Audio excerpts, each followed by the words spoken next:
pause it.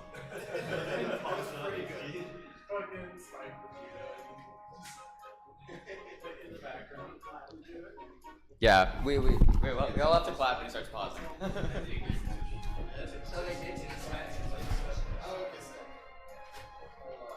Unless he needs like a sound cue.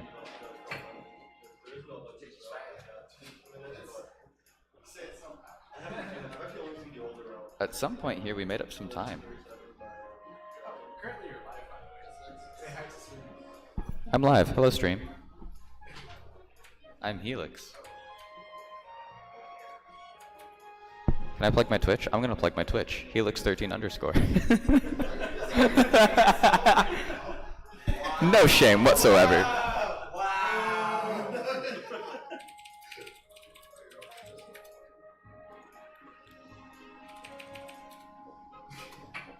Absolutely no shame.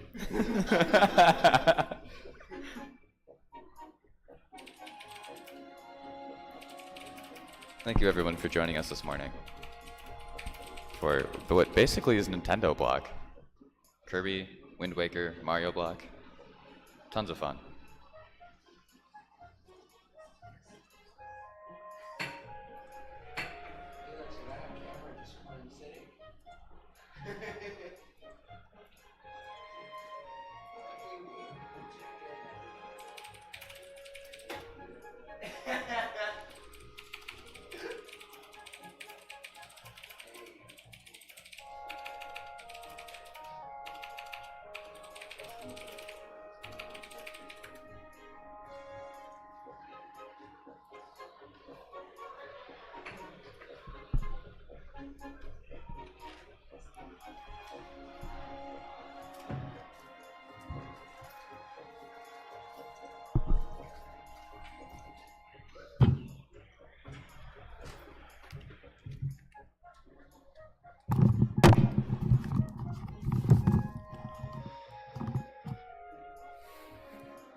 Oh, that's loud.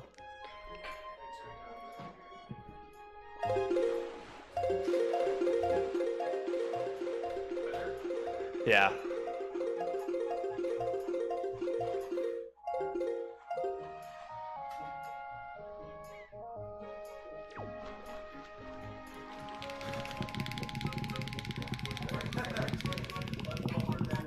I'll do it.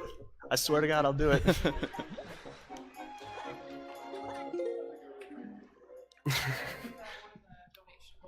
It's one of the donation goals unbuffered.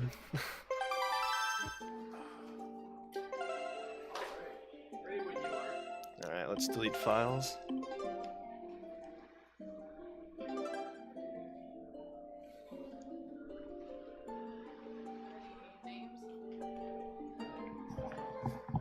Do we have any name preferences at all?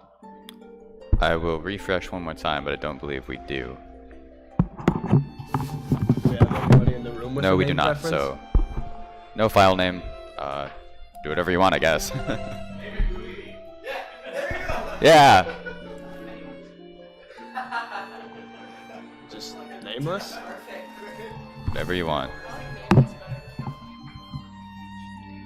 Just the no one.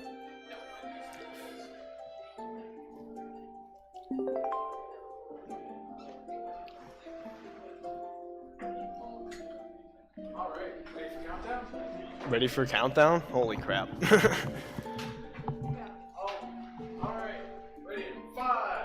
Four, three, two, one.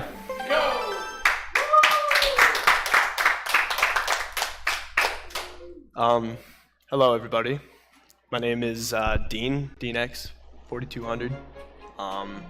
Playing Wind Waker HD All Dungeons route. This is the route that I've been learning for the last year because the any percent category has been going through tons of funny changes between fairy hovers and other things that made it kind of uncompletable.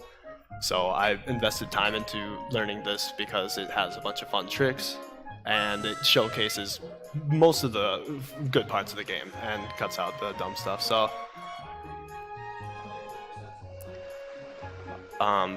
right off the bat, we're going to be doing a ridiculously stupid hard trick, which feeling pretty confident about. And if all goes well, it will save about 10 to 15 minutes over the original route.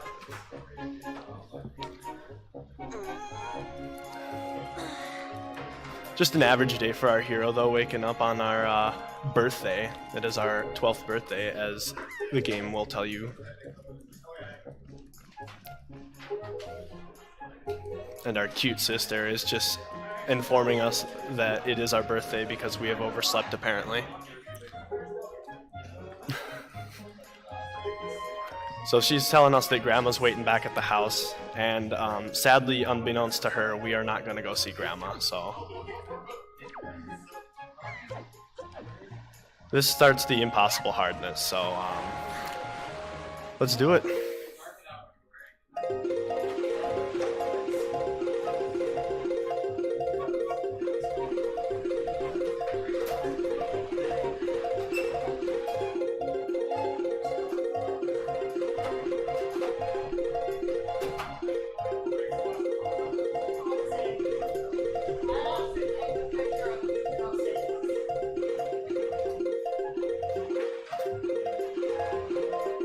So we get about 5 minutes of pause right now. Charging speed for about 12 hours, it feels like.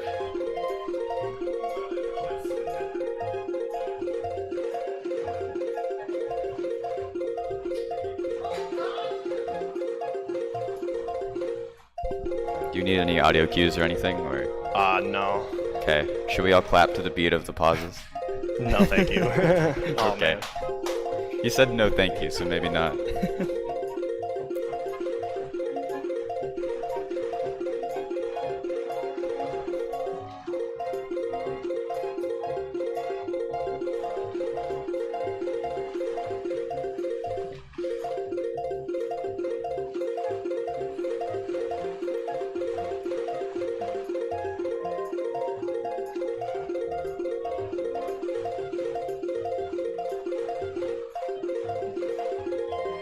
There's like a slight echo, it's very rhythmic.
It's either incredibly boring or very intense.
Oofda.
All right, let's be chill for a second here.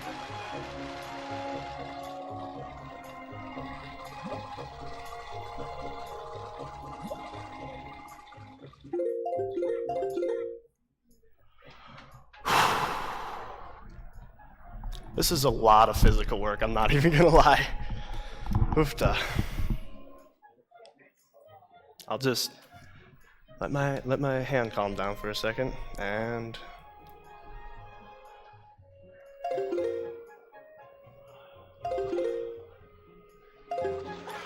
oh my gosh. This is holy crap.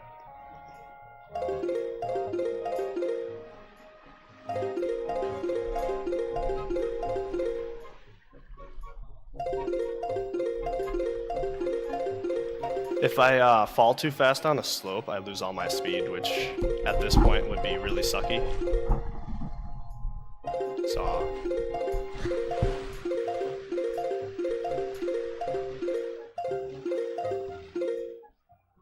but we're in the water again, so it's a huge plus right there. All right, so.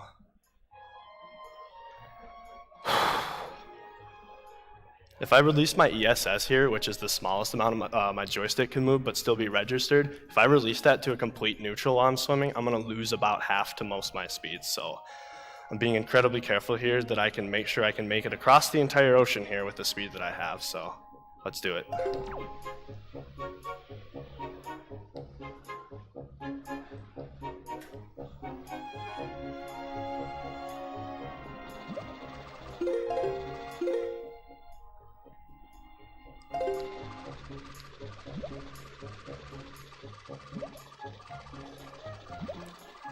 Well, this looks good.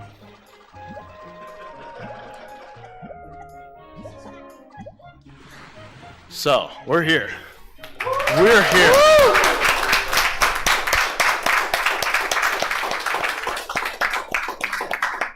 Now, this is definitely not what you would call a world record pace, but I mean, the fact that I'm here, I will take that most days of the week. And you know where else we are? At $1,000. Woo! That is awesome. All right. Shout out to the Digital Xbox for donating $60 to meet 1,000. Let's go higher. Let's get a huge smashing goal this year. Hell yeah. So my invisible boat is giving me a conductor's baton that controls the wind, I guess.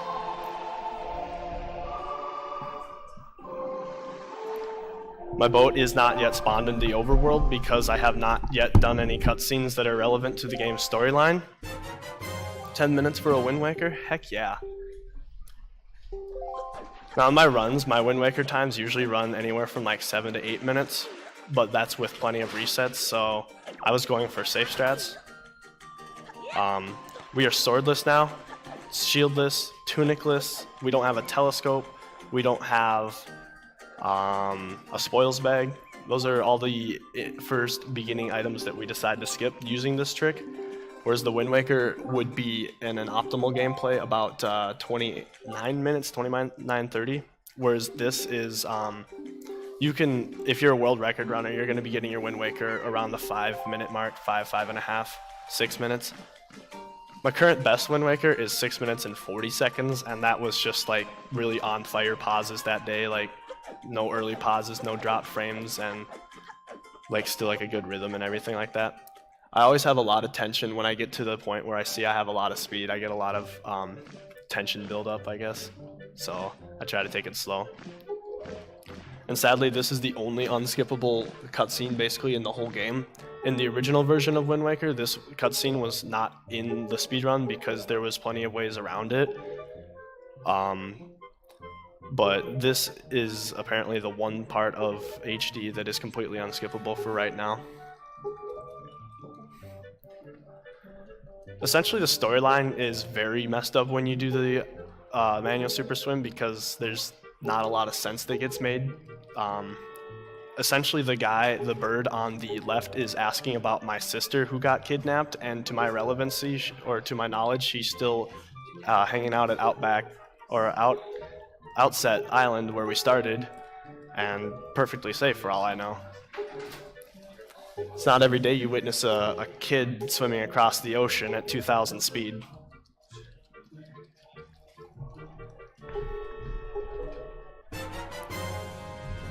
Now this item is almost useless, except for the fact we'll be using it in the next about 10 to 15 seconds, and that will be the only time we use it in the rest of the game.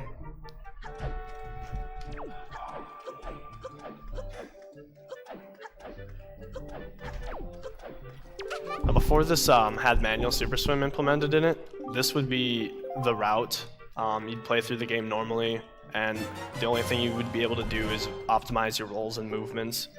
And it was a pretty long intro beginning, and my logic to wanting to do the manual super swim was it's like you're going to be sitting there mashing for cutscenes anyway, so might as well just like rhythmically pause and save yourself a whole crap load of time.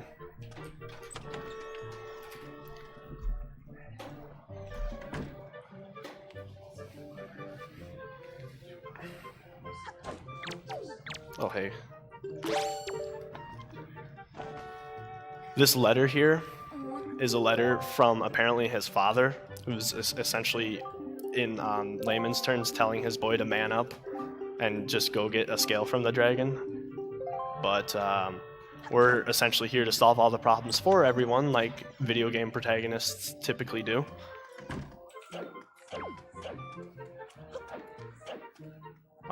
Rolling.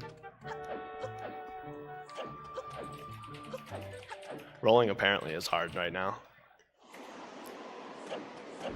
Right here there's a wind cycle that if I miss it, it's going to lose about 30 seconds, so I need to make sure that I have good mashing and that I get medley up there first try based on the wind. You'll notice I'm playing in Spanish, so my Spanish has gotten a bit better since playing this. But the fastest language selection is Italian, but that's PAL we use, or fancy hacks that people use like homebrew and stuff. I have yet to do anything with modding my Wii U soft mod or anything, so I have no hacks, no data viewers. So everything that I've learned thus far is strictly from the disc and from like my own playing. And we got it! First try. Alright. Here comes one of the second basically useless item that we get for the purpose of using it right here and nowhere else.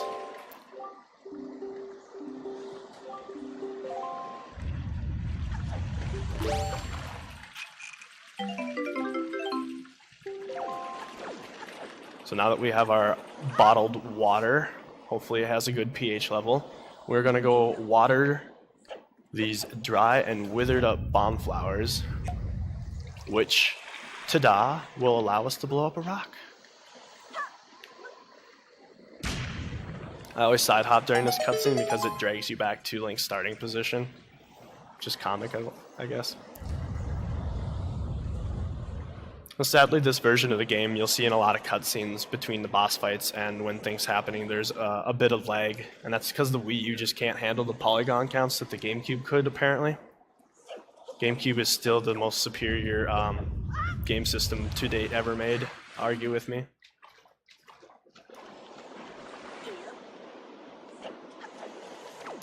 Alright, so this trick here is pretty hard too. We grab a bomb, we line ourselves up perfectly right here, and we throw the bomb and it lands. There we go, first try.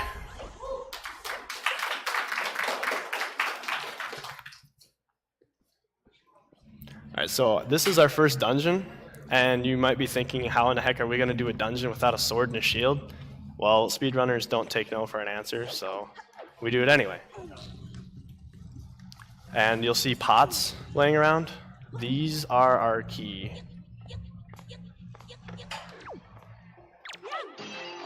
Assuming you can hit your target. Oh. These guys get pretty aggressive sometimes. Oh, that was pretty interesting RNG for the stick. Sir, I need this. So this first room can either go very well or very bad, but it's basically the only room you really have to worry about with RNG. So most of the rest of this dungeon is just all up to movement and skill. There's another obstacle that we will have to use our alternate methods of getting around. And our first temple.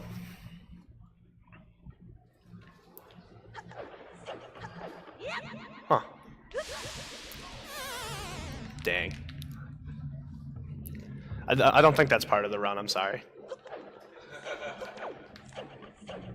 Very, very straightforward movement here. Just little optimizations, like a side hop here, bonking there. Should have a bonk counter. I usually would like a bonk counter. Because each bonk that I do in the middle of moving is about -2 seconds. So if I add up like 20 bonks at the end of a run, it's like I know to myself that's an easy 40+ seconds of just bonks saved. Here we just hold left or right or something, and it skips a weird little cutscene showing that water equals rock on lava, I guess. That was weird RNG for that guy. He usually hops right over, but that time he didn't. This guy. Just throwing pots at the enemies and essentially picking up their weapons and using them to get through the rest of the puzzles of the dungeon now.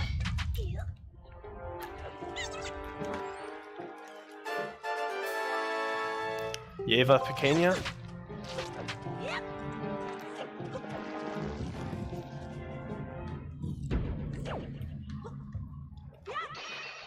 Just little things you can do, like rolling into the rocks for the cutscenes, save about a second or two. We'll be getting a rupee here, or a 5 rupee anyway, because we'll need money later down the line for the sale. This room can be quite a bit of RNG.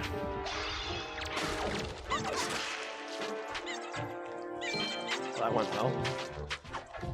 Sometimes that stick can go in weird places. Sometimes those chew enemies can hop everywhere and really cause a lot of problems. But thankfully they were nice that time. And he had good RNG. There's a lot of little parts in this dungeon where it's like enemy RNG can really help you out or really not help you out.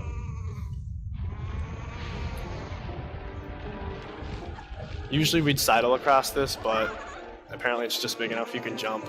Another sidle trick. This is a first frame roll clip, eventually.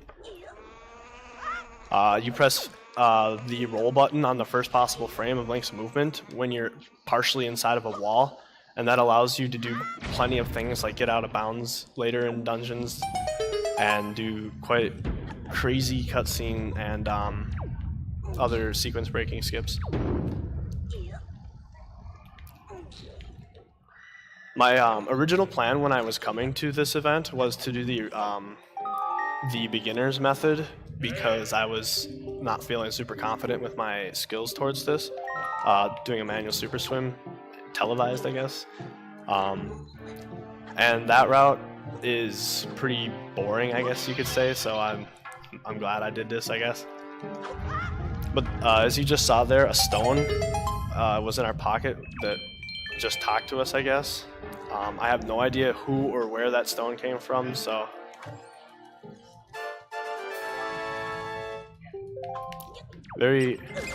Oh, so these rats are very nice sometimes. As you notice, I had 9 rupees when I got hit by that rat, now I have 17. So apparently the rats can knock more money out of you than you ever had to begin with, so that's a nice little RNG bless right there.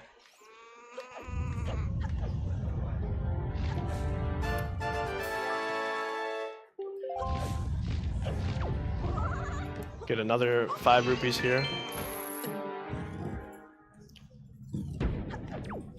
If I had the sword, this dungeon essentially would be about the same, other than I'd be slashing the enemies to make them drop their weapons versus just throwing pots at them. So having a sword ultimately will save about 15 seconds over swordless. It's still a very... the fact that you can do this just fine without a sword is pretty impressive, to be honest. This room we have 3 bokoblins. They can be a little bit of a troll sometimes, but we'll go over here, throw him behind him, and his sword will always go to over here, which helps him be, just closer to over where we need him. We're getting good rupee drops this run too. Lots of good rupees.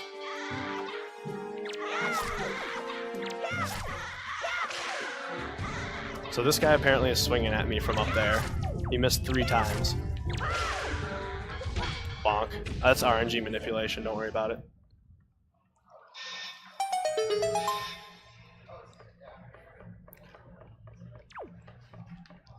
So we're getting close to the fun stuff of this game, as I call the meat and bones. Just some interlude stuff, the beginning tutorial part. He can sometimes cause a bit of weird RNG depending on his position, but he was nice to us this time. He'll just push you off the edge.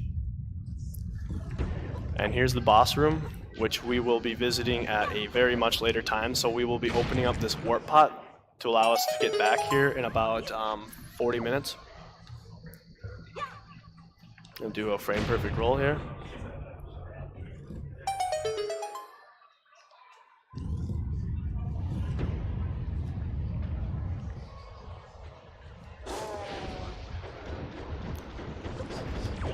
So now we are finally all the way up to the top of this mountain to try to figure out what happened to our bird friend and to figure out why this dragon is so darn angry. Just like every other fight, throw pots at them.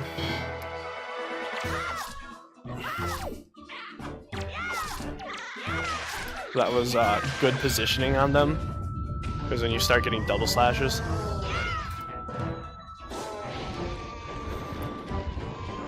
This has been a really good dungeon so far. Uh-oh. Hello, sir. This guy can be a troll. So I got a double hit there, I guess, pretty randomly. It's complete luck. Sometimes he'll drop an orb, and the orb is incredibly nice because the orb has 20 rupees in it. But I have 25 rupees right now, and that's actually an alright number. So, but if he would have dropped the orb, then I would have been close to 40, which would have been like absolutely perfect. So she's essentially just saying that she found out that someone's doing something bad to the dragon, we need to help out. And this is how she got up here. I wouldn't be surprised if she doesn't know that there's a little secret to this item that we're about to be exploiting here soon. Because she probably used it to get over ledges, but that's not what we're going to be using it for. So I'm saving and quitting. This is a save warp. And the flags put me back on the first island that we were at because the game has not yet figured out that we have progressed beyond it. So you can't just save anywhere in Dragon Roost and then like pop on your game and then come back to it, because you'll be right here and you'll have to redo your manual super swim. But having this grapple hook allows us to not manual super swim. That's pretty slow. Somewhere. So this is called item sliding, where I will be holding forward and then back on the opposite direction in an ESS, and this allows me to get crazy amounts of speed for no reason, if you do it right anyway. All right, let's get in the ocean. You got to get into the ocean without dropping your elevation down the slope too quickly, or you will kill all your speed. But you want to get into the ocean and essentially just use the camera while holding down ESS to just manipulate yourself. And we are going all the way up to Northern Fairy Island, all the way at the top of the map to this submarine here. Because when Link does not have a sword, these moblins check to see if you have a sword, and if you don't, they throw you in jail because they're the speed police, I guess. And here we are. This is Forsaken Fortress 1. Bad rupee drop. Forsaken Fortress 1 is a significant place for Wind Waker because there's a lot of stuff we can do here to help advance the game to its next state so that we can get our save warps to not put us on outset all the time.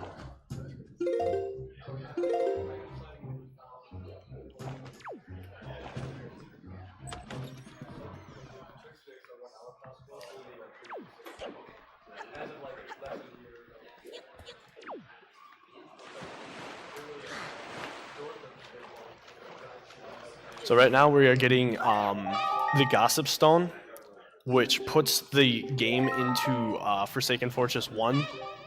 And this essentially tells us that we've been past Outset Island and we've done Outset Island even though we haven't.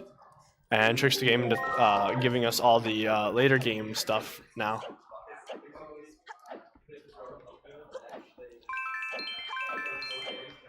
And we'll do plenty of item slides all over. So sometimes tops of stairs will get you because they're counted as ledges apparently. Whoops. These walls on Forsaken Fortress are incredibly glitchy too, so if you are item sliding into them with too much speed, you'll randomly clip through and go out of bounds or something. Precise angle line up here, and that skips most of Forsaken Fortress.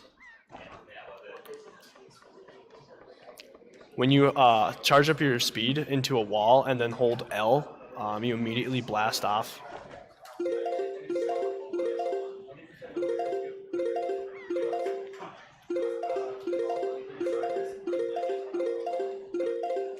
Oh man, huh. Okay. What I'm trying to do here, this is called sidle skip. It saves like 5 seconds, but it's kind of weird how you have to do a little precise slide into this ladder here, like this. Then we have to target this wall because that spotlight will catch us, and then blast ourselves over past the spotlight in 1 frame, which will skip us getting captured. Hello, sir. Thank you. And then, so he is now not aggroed on me because I have interrupted the cutscene here to get my sword. And we'll just demolish him, I guess, without his knowledge.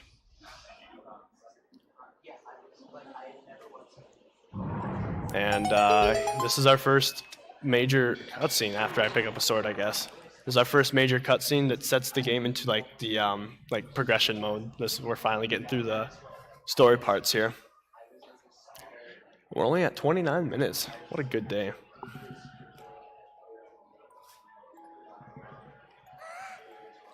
So I guess that bird guy was right with our sister being kidnapped and all.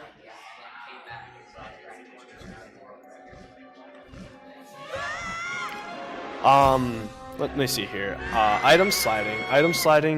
I've been running this game kind of unofficially for about 3 years, where I picked it up and learned the glitches and kind of like the routes back in like early 2016.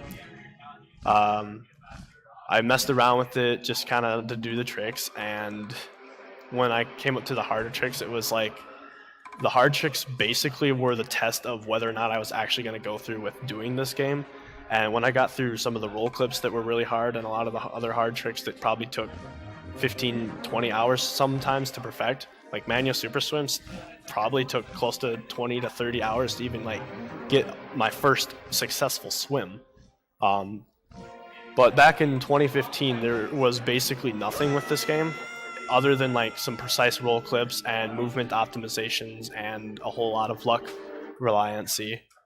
And then in July 30th or June 30th, June 30th, item sliding was discovered by complete accident by a guy who was using a program with a faulty GameCube controller that like had bad dead zones. And so he was just basically going one direction, and he flicked his joystick and then immediately started the item slide unbuffered.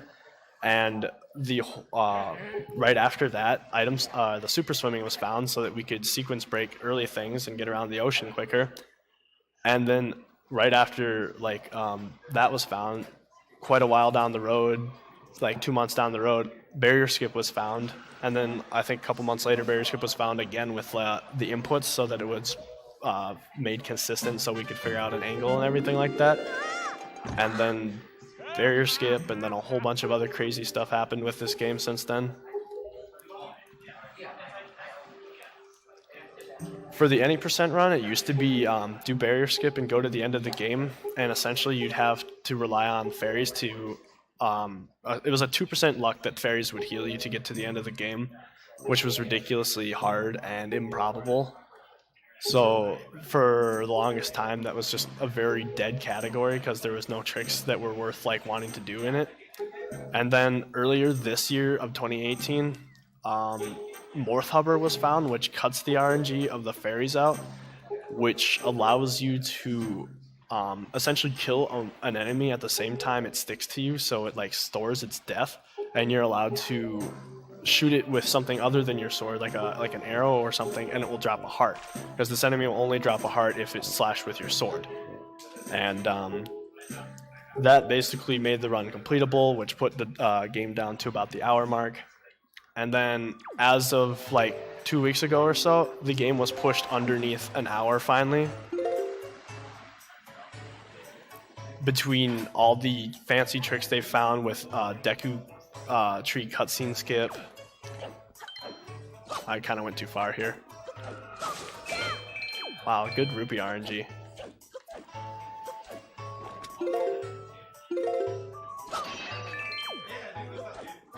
Alright. So this is some pretty basic stuff. Just, we're going through Windfall right now to get a sail for a game that we're going to be essentially swimming across the ocean for. And this is our good friend Tingle, who gives us 2 useless items. Not just 1, but 2 useless items. And a stupid dance at the same time with confetti. So he's got it all. This is Tingle Bottle, which you can put like a picture or a note in it and put it in the Miiverse, but the Miiverse is now dead and discontinued, thanks Nintendo. So it's completely useless now. And then he remembers something important. He gives us the map of Tingle, which basically shows us how to get to Tingle's Island, which we will never go. Tingle is used for deciphering Triforce charts, but with the addition of Barrier Skip, there was no need to go get the Triforce shards and the Triforce shards because you would skip the whole need for that.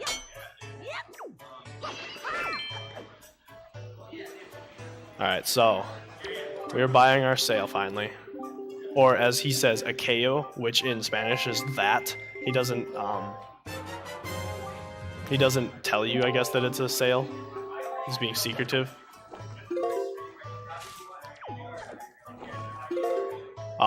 Here's our first big sequence break. Usually from here you would take your sail to your boat and say, hey, I got a sail, and he'd be like, alright. Oh, Link's leaning hardcore there. So this is a pretty slow speed. I'm not going to work with that. Alright, this is probably a better speed. Oh, that's much better. Here we go. Alright.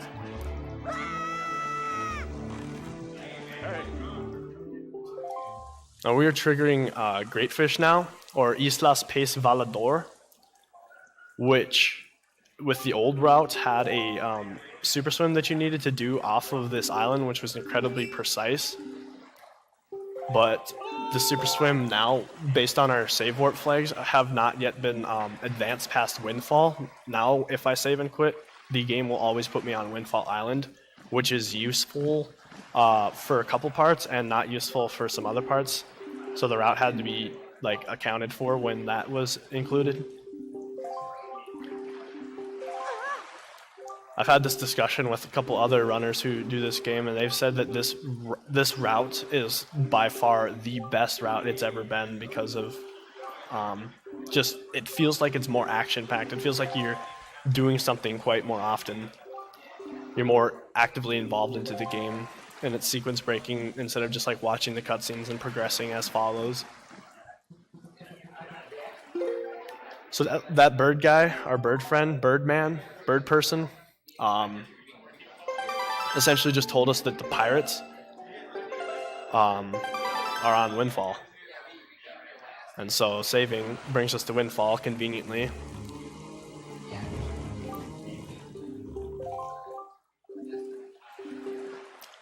And we avoid talking to our boat right here, just because he is very long-winded.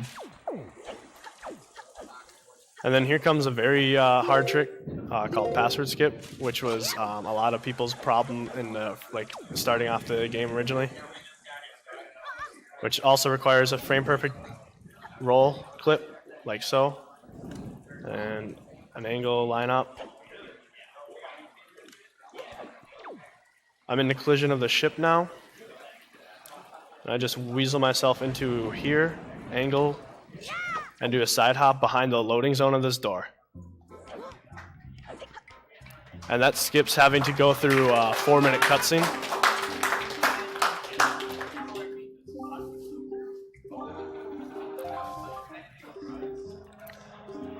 Now, if we wouldn't have gotten the Gossip Stone trigger back in Forsaken Fortress, we wouldn't have been able to advance the game, and also the ship would be in the first state that you find it, where it has the spoils bag, and it has a different ropes game, and it has ropes 1. But since we've advanced the game to ropes 2, we can get the item associated with this instead of the other item, which is completely useless, worthless, and wastes a whole bunch of time, even beyond when getting it. Perfect. Alright, we got the cycle. Alright, that's the hardest part of the run, I think. Everything from here on out is downhill.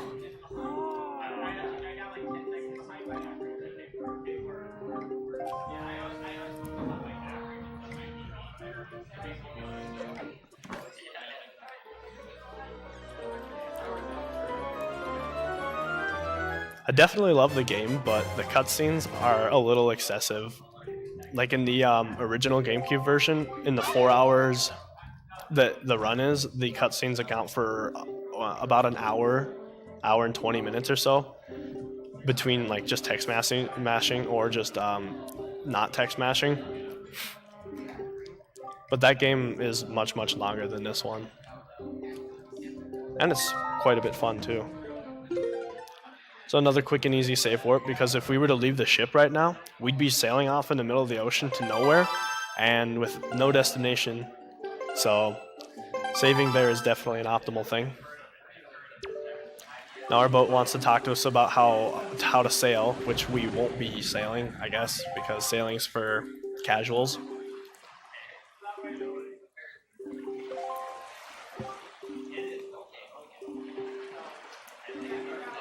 Now he's essentially, this is 3 text boxes of just his text that he hasn't yet said to us. Oh, that was weird.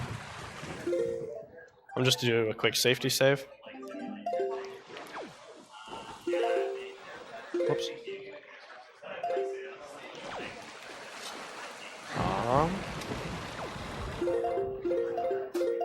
This is a lot of speed. Holy crap.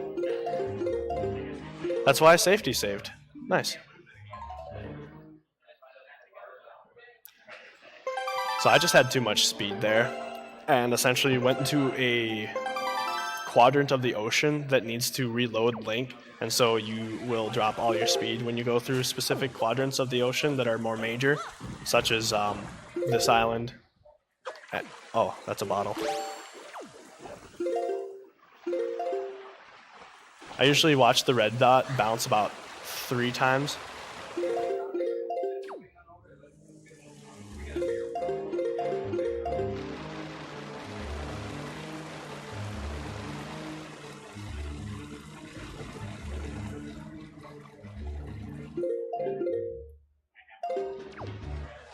Okay.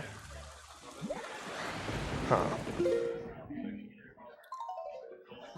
This super swim is pretty hard because since we've skipped the cutscene in the game that gives us the map, I have to navigate the Endless Night part of this game without a map. And it's really hard to see where you're going between the high speeds and the fact that the islands aren't loading fast enough. Alright, that's definitely will be enough speed.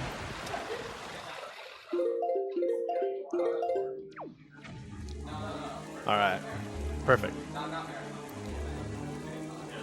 So we're just going past some islands. We're swimming about 5 or 6 quadrants right now, which sailing time, each quadrant is about a minute. One quadrant per minute when it comes to sailing. But when you are super swimming, you can go as fast as 1 quadrant per frame, which is incredibly unoptimal due to the fact you can't control it. But I like to go probably about 1 quadrant per second or so, maybe 1 quadrant per second and a half, 2 seconds. It's just very easy to control at that point. Do an item slide into this wall, and then we'll change our speed to positive.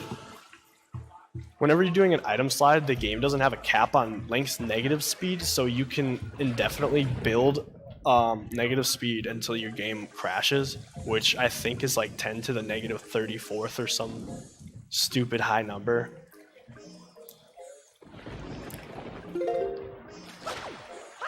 Because when you have that much speed going, the game is trying to calculate where Link's next position is going to land based on your speed, and apparently at 10 to the 34th, you are someplace beyond the game's realm of universal understanding, and therefore it just crashes and doesn't compute. So this tree has incredibly bad acne currently. We're going to help him out, because Link is just here to save the day.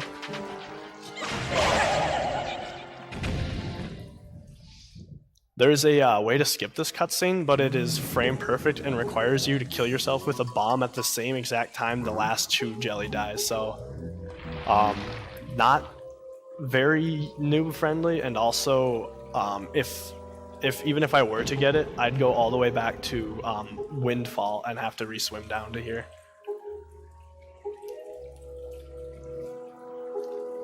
But this cutscene is about 2 minutes long or so of text mashing and stuff. Essentially, they're just explaining that they're like the spirits of the forest and that they will help us out and yada yada yada. But first, we have to help them out.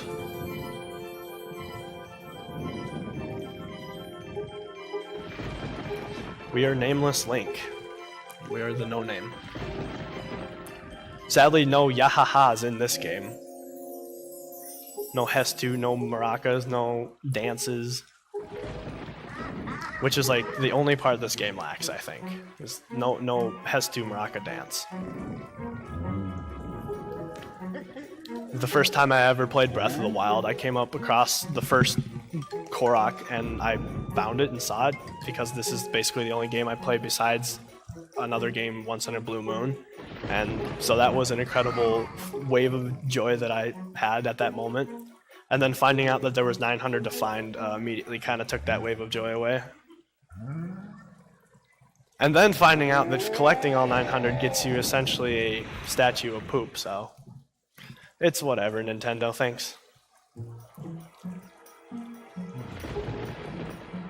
So our little Korok buddies, one of them apparently got kidnapped, so thus here we are helping out.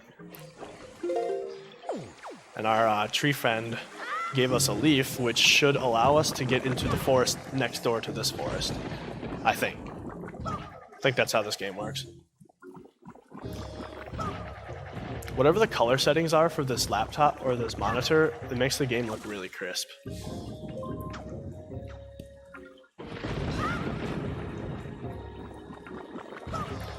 There's a little trick that a lot of runners like to do called bulb skip. It saves like 3 seconds, 3 or 5 seconds, and we'll lose 40 seconds, so essentially it just skips you going to this last bulb, because the second to last one is high enough that it can get the tree just barely. But I've lost plenty of runs to that point, so this is marathon strats.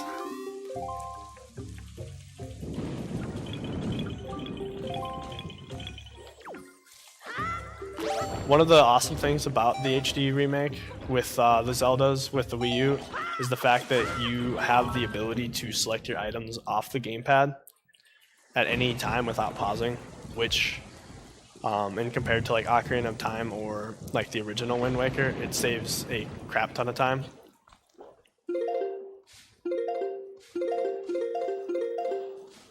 So that's pretty precise item slide there. When I slash my sword, I release all the speed that I had charged up against the wall behind me. I slash it forward, and it will put me, well, it puts me at the forest because that's the first obstacle that blocks my path. In this dungeon, you wouldn't normally have bombs, but since we've sequence broke the game, we have bombs, which are going to help significantly with a lot of the puzzles. This is my favorite dungeon probably, and probably a couple other runners' favorite dungeons too, based on just the movement. The movement in this dungeon gets pretty quick after a certain part. We're gonna double slash or double bomb because I put the first bomb close enough to the eye, and then I have to step back just a little bit further to detonate the second bomb so that the eye doesn't close up on me. Item sliding definitely gets its time to shine through this dungeon. Just getting an opportunity to practice this a whole bunch will ultimately really improve an item sliding skill. Here's another example of that double bomb. That one's really close because you can fall off the platform behind you there.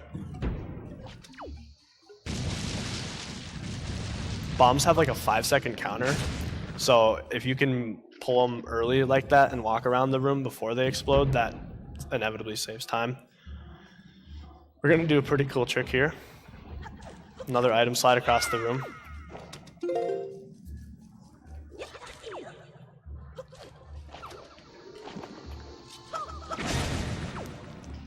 This dungeon is very short by comparison to a casual playthrough of it, with having to go and get the giant acorns that are laying around to throw them against the eyes. That skips a maze of thorns because we are able to go so fast that the thorns aren't able to like respond quick enough. Same with here. We'll just go right over those thorns like they're nothing. When I'm charging this item slide into the wall here, I'm holding my up ESS, and then I'll just tap B and the L target button, B then L target like 2 frames later or so. And that helps straighten me out from any position, I guess. Not quite sure how it all works, but it works. I'm sure that I've asked people and nobody really understands item sliding itself. As far as like people have speculated, it's essentially like maybe it's trying to divide by 0, or just somebody put like a plus instead of a minus sign for some equation and things got really out of hand. Whatever the case may be, this game is amazing now because of it, and it was found by complete accident, which makes it even like better, because if it wasn't for that guy completely messing around and doing things by accident, this game might still be nowhere. So that's my quick strat for killing that guy. I don't know the real strat for killing him, so that's my strat. Don't take it.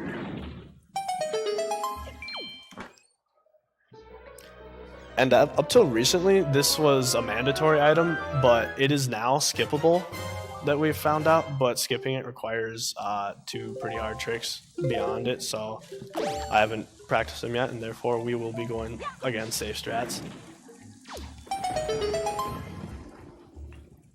But there's lots of cool things. Since any item you can go into first person with, you can item slide with. Because in this game, they allowed you to move around when you're in first person, which is, I guess, the difference between this and SD.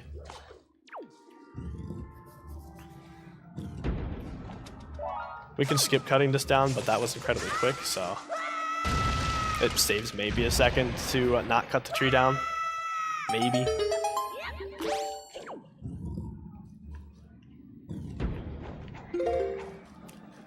More item sliding across rooms. This room is a pain in the butt, casually, and the old route, because you would literally, you would literally take your Deku Leaf and leaf pump all the way down this hallway, and hope to God that those Octorods don't hit you down, or just some stupid things would happen. So now that we have item sliding, that room is incredibly easy. You can item slide into the stump, and you can get into the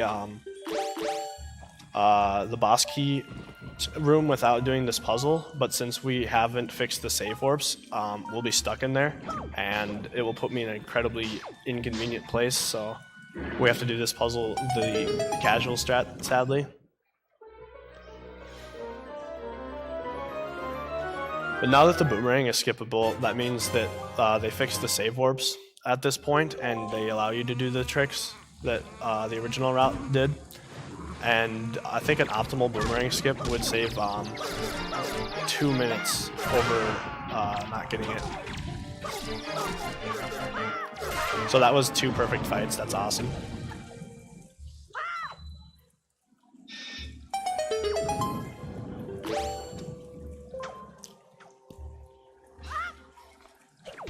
Dang. Setting up for RNG. When I release the up, when I do the slash across the room like that, he'll just drop. But if I hold up while I'm slashing, he'll do a jump, which can be used in 2 different ways, depending on if you want to grab the ledge you're going for, or just like go up above it or something, or drop down to it. There's so many like little strats that are just kind of like not really noticeable until you really pick up the game and start messing with it. Which I completely would tell everybody who's thinking about running this game to not to. It's awful. Unless you want carpal tunnel.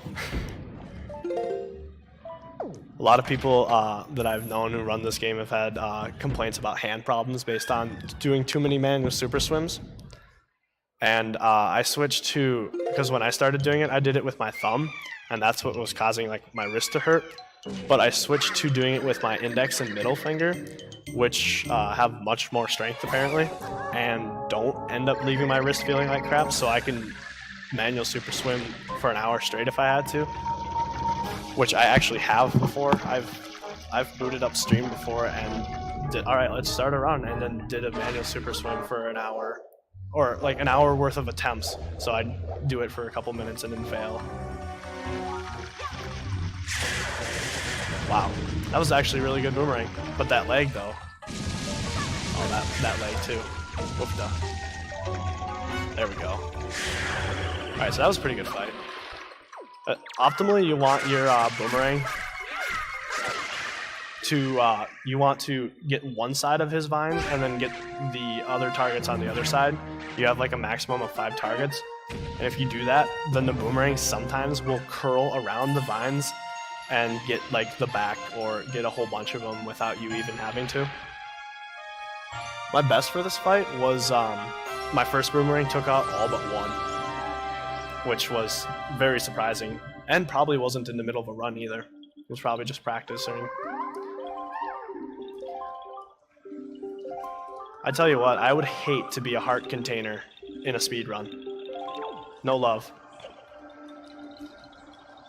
No love for the hearts. With this game, it is pretty hard to die, even with 3 hearts, because most attacks do a quarter heart to a half heart of damage. So, really not anything to worry about in terms of dying until like later in the game, where there's some enemies that will do a half heart to 1 heart, and then a boss will do like maybe 2 hearts, but that's like only if they get you. So. Well, thankfully we've helped out Mr. Forest Tree Guy, and he drops his pearl on us, I guess.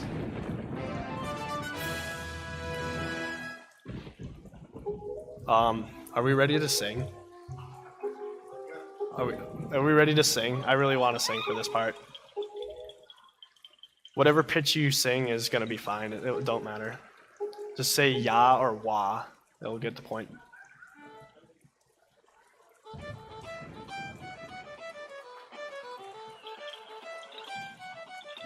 Here we go. Wah.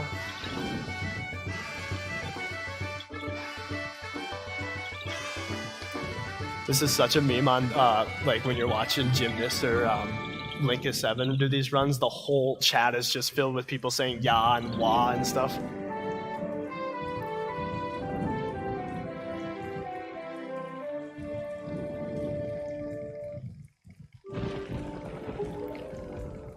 So these little guys are gonna go out and spread the tree's seed, which is completely irrelevant to us, because that's for late game 100% quests. And we're essentially just doing the heart and soul of the game, where we're getting like the dungeon showed and like the main cutscene shown, and nothing crazy beyond that.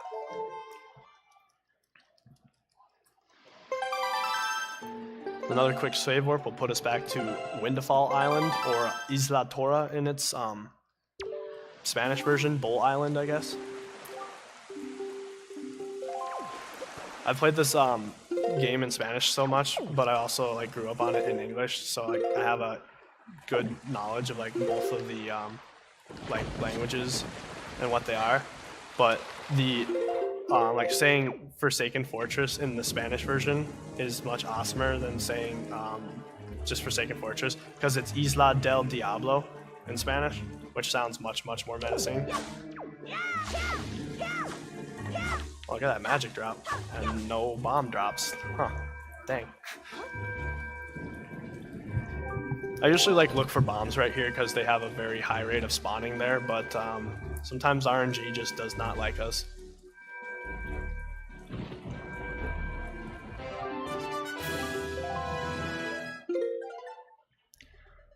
So we're placing the orb that we got from the tree because that will be involved in a later cutscene. Should be coming up here in about 20 minutes, I'd say, or less. Oh, hey, Mr. Boat. This is the one and only time you'll see this item slide, or this super swim, on this side of the island. I like that island, or I like that part better because like Dragon Roost is just, it's just a better angle to get to Dragon Roost.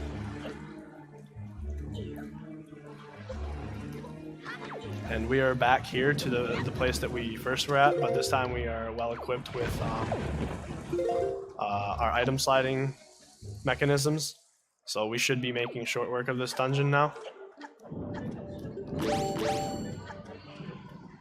The reason we don't do the dungeon right away is because, well, one, you don't have a sword. You can kill the boss and do the dungeon just fine without a sword, but it's quicker in terms of routing to come back here once you have item sliding and get stuck on ledges. Because we opened up that pot when I was at the boss door first time, and that warp pod right over there will lead us to that.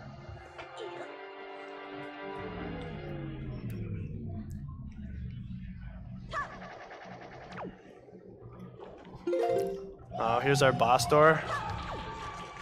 But we're gonna do something to skip the boss key. We're gonna take this pot, we're gonna wedge it into this corner, and we're gonna mush ourselves into the wall at the first possible frame that I have to move Link.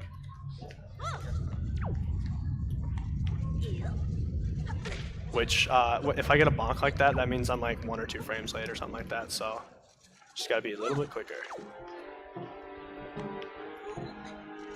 There we go. Now we're out of bounds, and we just fly around the door like it's not even there, and we hit the loading zone behind it, and that is skipping the boss key.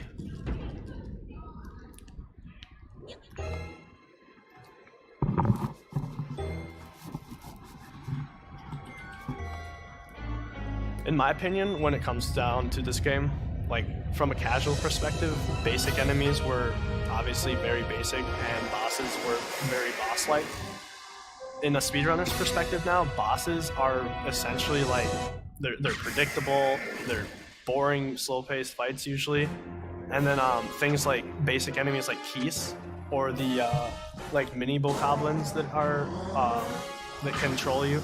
Like the small enemies tended to be the ones that you'll find trolling you the most in speedruns because of their unpredictability. Whereas a boss, you just do the 3 cycles and then sword it and then call it a day. Get a couple bonks here for some RNG manip. I tend to not look at Goma as much as possible because when Goma's putting that rock back up into the ceiling, there's a lot of frame rate drop because of how many polygons are on the screen. And so I tend to check to see like where Goma's claws are because I want to be behind her on the after the second swing, and then I'll just not look until I hear back down like this, and that saves. If you look, it wastes about 2 to 3 seconds per cycle. That much lag. But now I'm right in front of Goma, which is a much better place to be for after the 3rd rock drop. I don't even get a chance to be in the cutscene.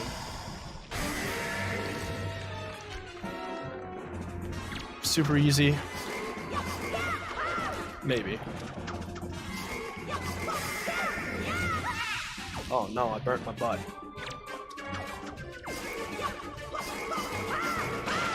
So that was a little bit slow. What you're optimally supposed to do is grapple hook, slash once, and then do a spin attack. And then you repeat the process twice. And it just saves a couple slashes, so anything to save time is obviously the name of the game. And this leg right here. And they're having a lit time over there. Here's another unloved heart.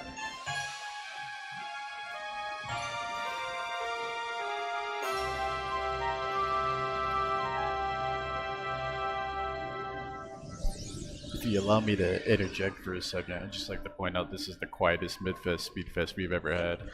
The last 3 years have been shared rooms in the audience and just other panels and games going around and just crazy background. Oh man, it's kind of cool. We get a little segregated cubicle kind of.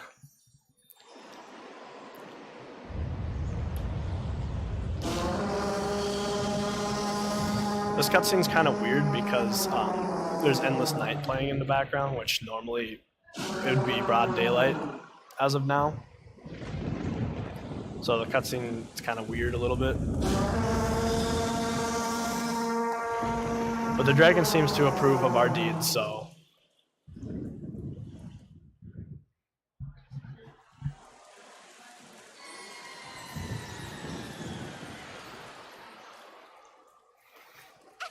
I'm all decked up in my Toon Link outfits today, essentially. I even have my Toon Link sweatshirt that has essentially the same getup as the green tunic. But sadly, we don't get to see the green tunic in this game. It's just pajamas %.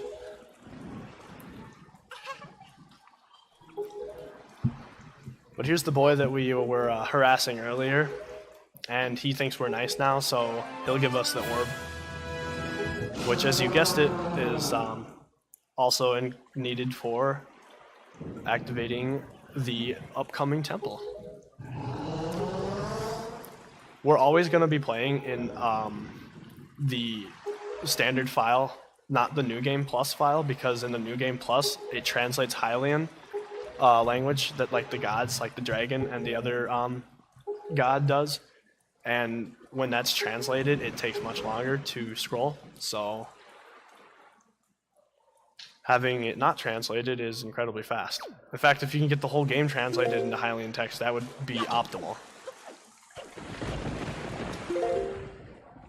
So just do a little item slide here on the back of this, over to here, to this Highland.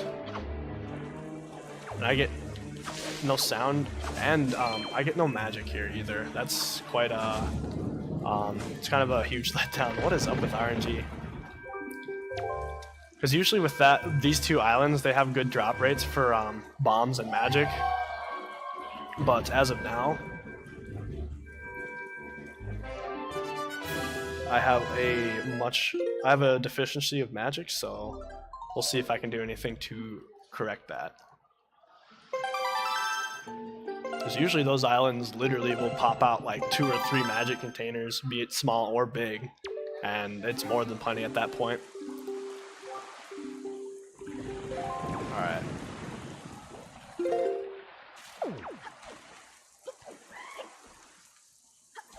I'm just gonna go back here quick, because there's usually, oh, there's a magic drop. That's good. That should be good.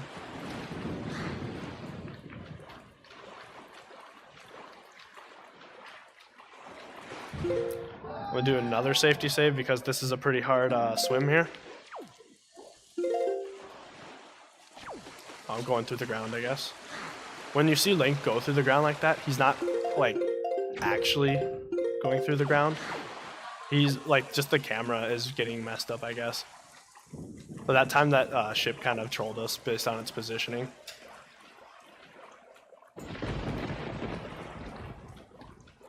I always can figure out how much time I've either, like, wasted or not, like, wasted or something like that based on my swim meter. So my swim meter is 30 seconds long. And just knowing how much time my swim meter has passed allows me to like know how much time my super swims took. Because this is a little bit slow, but I don't mind that because Outset Island is a very big, hard to load quadrant, and so you need to come at it at a very strange angle to make sure that you don't sploosh in the front of the quadrant, because Outset is at the very tippy bottom of the quadrant.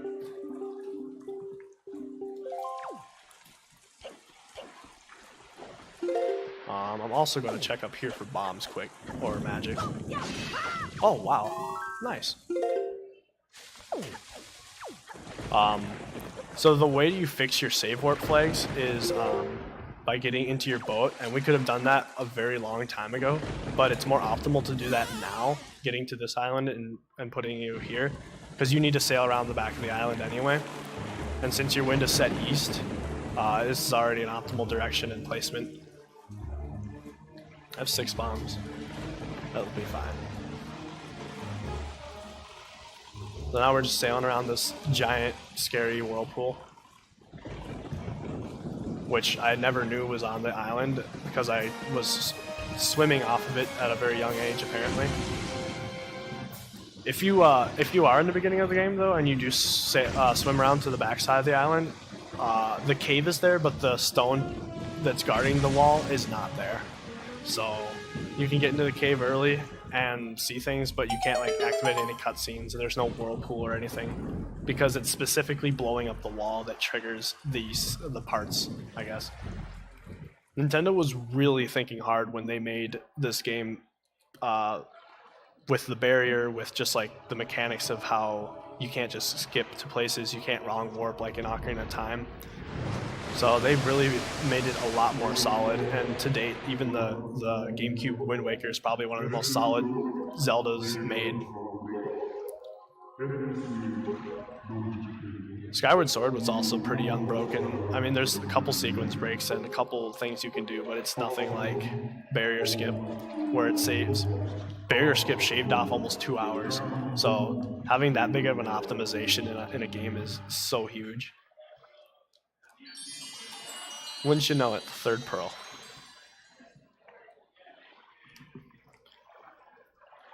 I like that symbol, it's very nice. This is Orbe de Nehru. The pearls are named after the goddesses of the game, Din, Furor, and Nehru, which they always keep consistent from Zelda to Zelda, it seems like.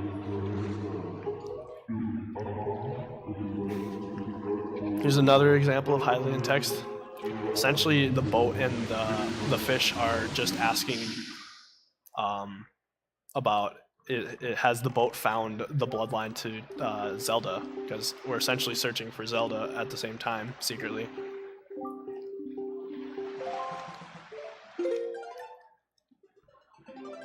There'll be save warps anywhere that it's quicker to just save warp than it is to like go around and manually put yourself in a position.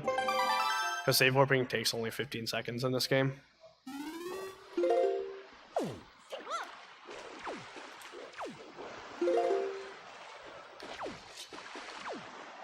So now we're going to go place our third pearl.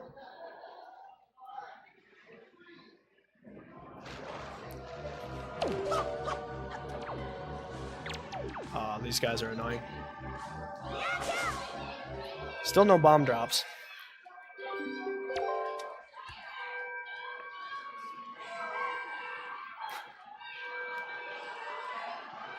They're having a heck of a good time.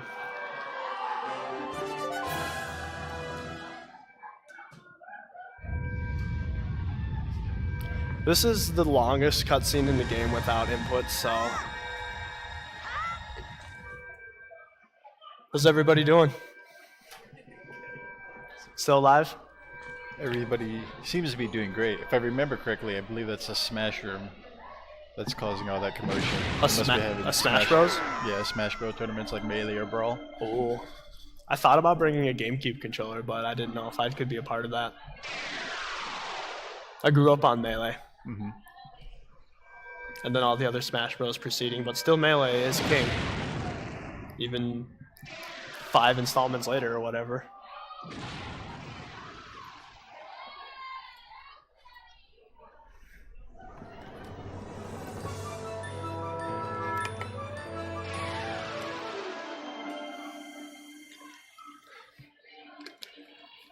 The cool part about this run, at least, is that the fact that the hardest thing about the run is already done. The very first trick, the manual super swim, is by far the hardest part of the run, and can either make or break a runner's run, I guess. But everything else, yeah, I may have like missed a couple swims or something like that, or had to go farm for items, but like, nothing will really be a problem at all, thankfully. There's like one dungeon that might be a tiny bit of an issue, but even that is like very low tier in terms of like, if you fail it, it's like big deal.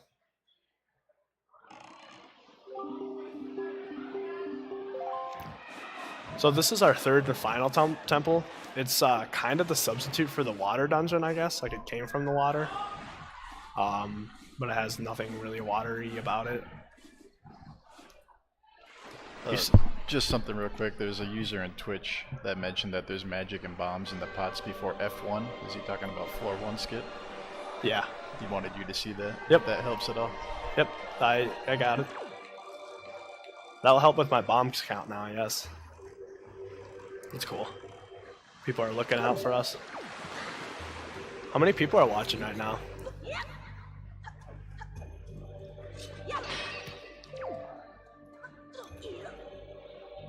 Looks like we have around 70 viewers or so, give or take a few. Nice. What I just did there, I used a bomb to push myself out of bounds. And this is called floor 1 skip, where you just you skip floor 1, I guess. Very, very aptly named skip. You would normally go find some pedestals, find some keys, find some stuff, do some cruising around in your boat. That's why the ocean's there, or the water is in the first floor there. And you would move the waterfalls to come out the front instead of the sides, or out of the sides instead of the front. But doing that trick saves, I don't know, 5-ish minutes or more. And even in the glitchless run, that is allowed, but there's a different version of it. It's called inbounds floor 1 skip. Lots of item slide tricks through this dungeon, and there's little tricks you can do with the statues that make getting them to their home place a lot easier. Because as of right now, this dungeon is just a collect fest where we're going to be getting statues and putting them in their home spot. This first statue we'll throw here, jump up here, call him, and crouch and apparently pick him up through the floor. That's called Jack's Clip or something like that. It was found by some young kid who doesn't even run the game. He was just messing around and then figured that out, I guess. And now speedrunners use it, so thank you. Just avoiding all enemies. This is probably my least favorite dungeon out of the whole game, and it's not because it's hard by any means, it's just monotonous. There's these little cutscenes for every statue. There's just like little elements of RNG that are later down the line can really mess with things. And then the boss is just like, it's probably the worst boss out of all of them in terms of like RNG and stuff. It's like, you might get a good fight, you don't know.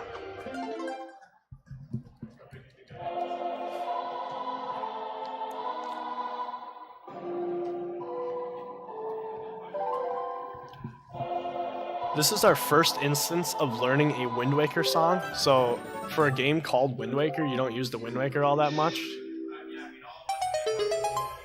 It should be called Legend of Zelda item sliding or something. Or the grapple hook at the very least. The Legend of Zelda grapple hook HD.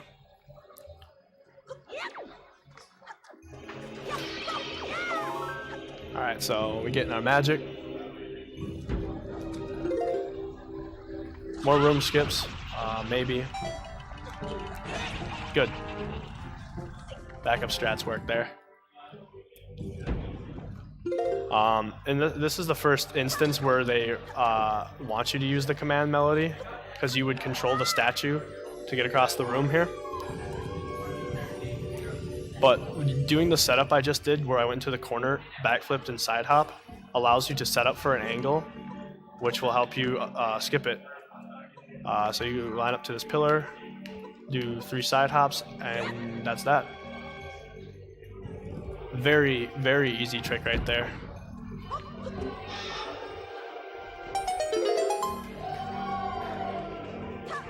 Oh, dang. So sometimes my item side is just like a little bit too far to the right there or something like that, and you'll rub up on the wall and basically lose all your momentum. There we go.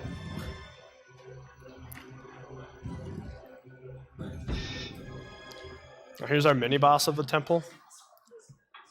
These guys have an interesting property where they have health for their armor, and then they have health for their actual, like, the enemy. And so if you damage their armor and then take it off normally, they retain the damage that you gave the armor. So that was me just hitting him one time and he was dead based on the damage I dealt to him with his armor. And here comes another amazing item that we'll be using almost as much as the grapple hook. The bow. The Arco del Héroe.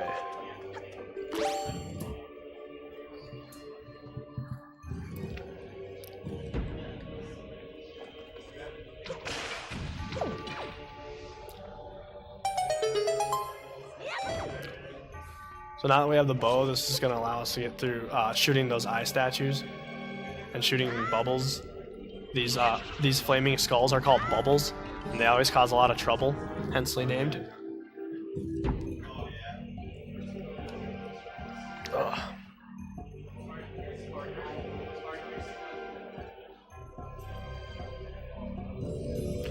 Here's our second statue. Like, these statue cutscenes just take a very long time. I think this is by far the longest dungeon too. Whoops, I need magic.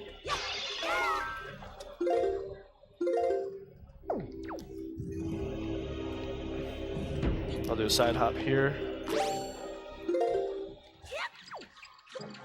Do a little hop off there.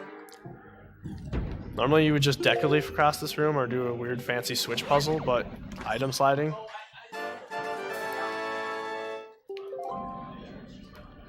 Doing a side hop and voiding out here is quicker than any other way of getting it back up here. Now here we could have some trolls right now. These keys really like to mess with you. But thankfully they didn't mess with me too hard. But I always end up killing them with my boomerang, as long as I have boomerang, because they cause for way too much unpredictability. Getting enough speed to go through the lasers, no problem.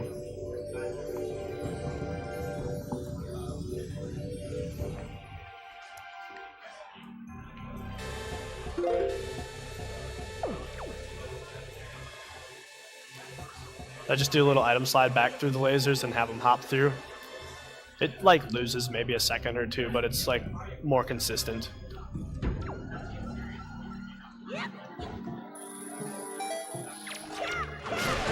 There we go. That guy causes a lot of troubles too, so just clearing out this room of like the random stuff. It's like one of the few rooms you actually want to kill enemies with.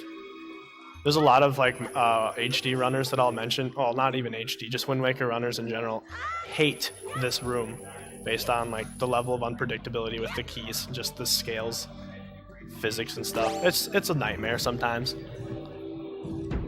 That room can either be like really good or it can like easily lose 30 to 40 seconds on a bad day because climbing up the ladder, those keys will knock you down sometimes 2 or 3 times, and it's 10-ish seconds per time they knock you down.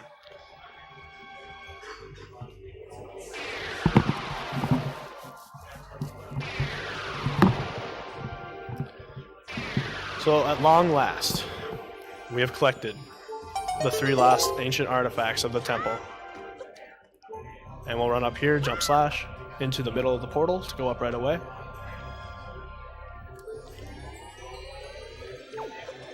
More item sliding tricks to get behind the lasers here.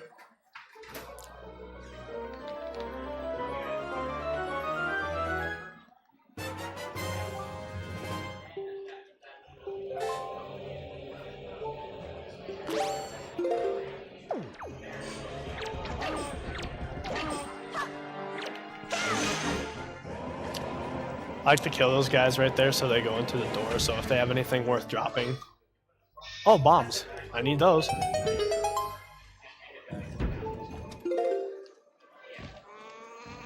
Item sliding into this cutscene allows you to get a little further up and get blasted with a laser.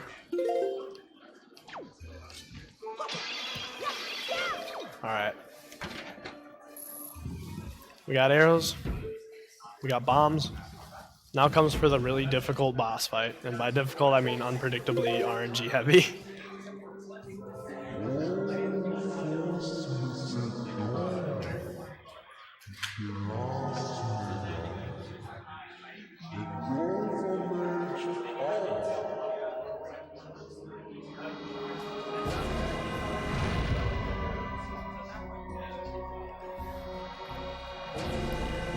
I'm sure that Nintendo has used this boss idea at least a handful of times with the, hey, we got eyes on hands that go around and try to crush you. Ooh.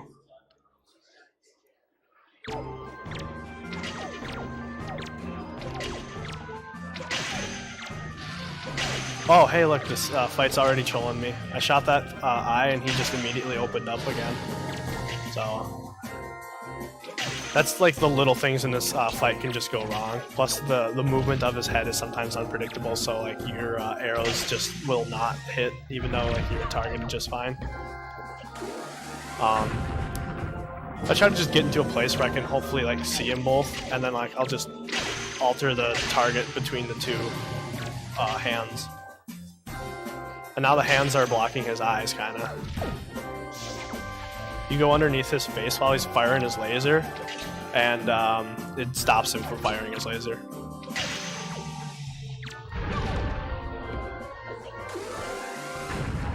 Alright, second phase.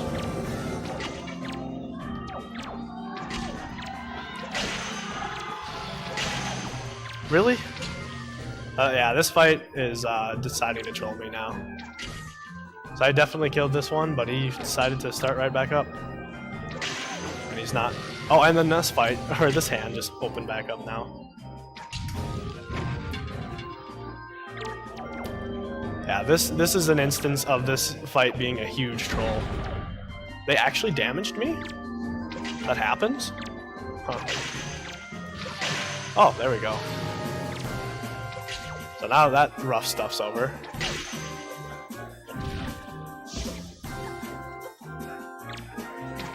And there we go. Alright, so if you go hang over this ledge right here, it'll put Link in the floor.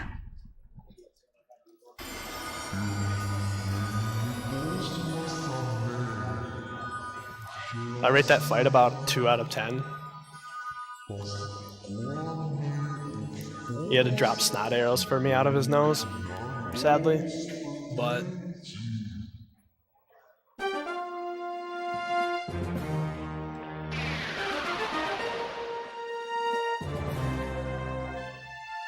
don't mind the hand and hair just kind of chilling down on the floor there.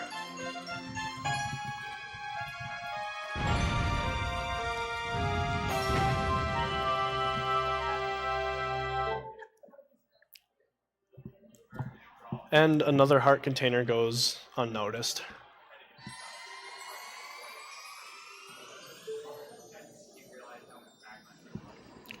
So now we're entering kind of the midway of the game, which like time-wise isn't quite the midway, but it is for all purposes' sake now. This is getting all that intro game stuff done with, and then we'll move on to the late game where the fun storyline starts getting into play, I guess.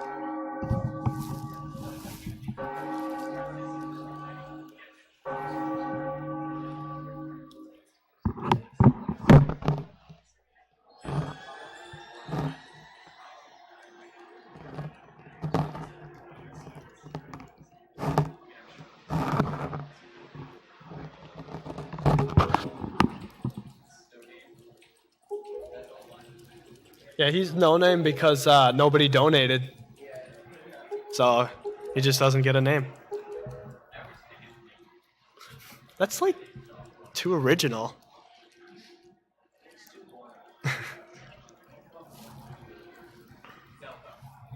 Yes. Zelda is the optimal name.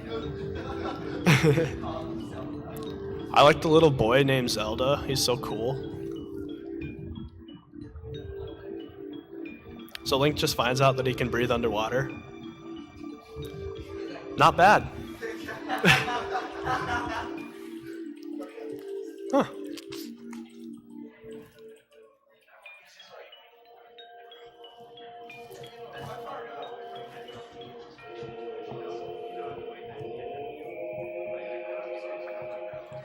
Just descending into the depths.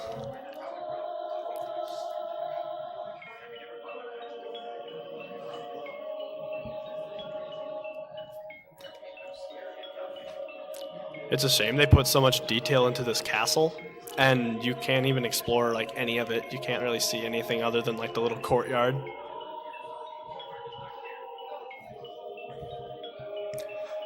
This part of the game gets pretty cutscene heavy because we're getting right into the middle.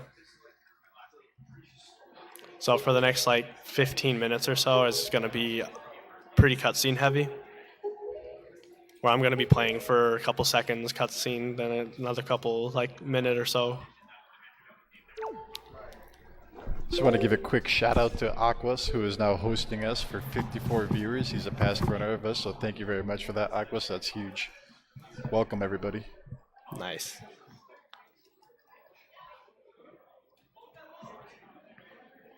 Looking at it though, it's going to be sub 130 Master Sword, which is faster than the fastest Master Sword with the old route.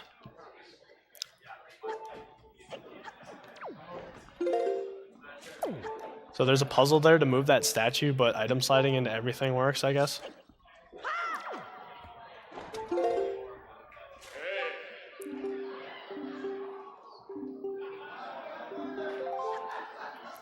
All right.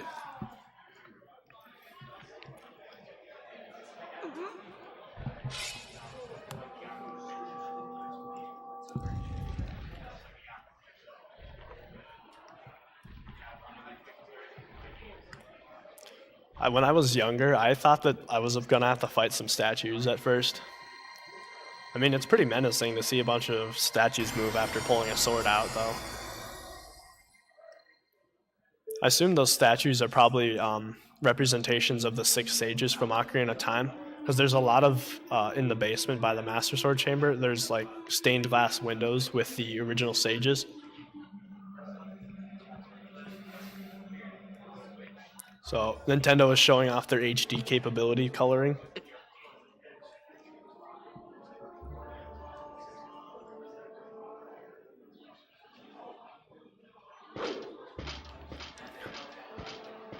So now we have to kill all these enemies, essentially, to proceed.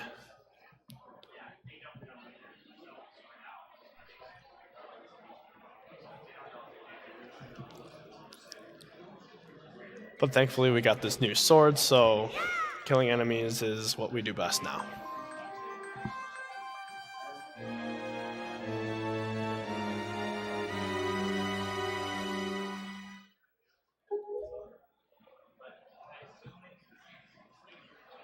Alright, so now the fun stuff.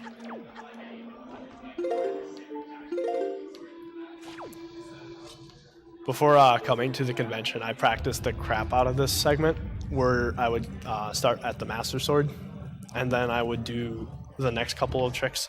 I did that, I don't know, 30 plus times. Little item slide over to here. We're gonna do a bomb push to out of bounds.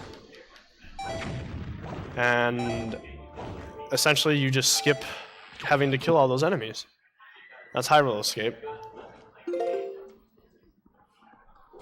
Alright, if I read off a donation real quick. Yes, sir? The original Xbox donates another $20 with a comment saying cutscene hype. Nice. Thank you for your continuous charity, the original Xbox.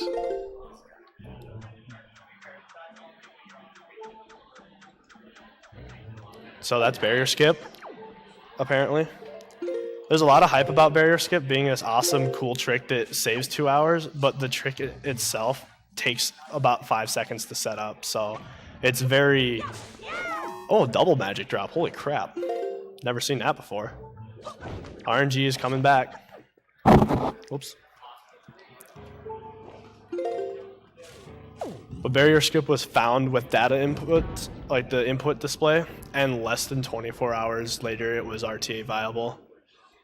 Because there is a specific visual cue that a lot of people use, but the method that I just used, where I just aim my red dot, it's slightly more inconsistent, but it's quicker to like set back up if you fail it. So this is trial skip. This saves about 20 minutes. And it's just another concept of being out of bounds and going into the loading zone behind the door. Thank you, thank you. That is the hard stuff right there, as I call it.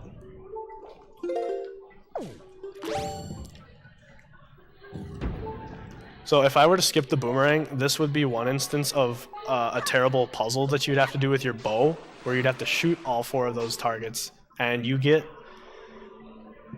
like a second or two of like leeway, and that's about it. And using the gyro with that little bit of leeway is creates for some pretty crazy stuff.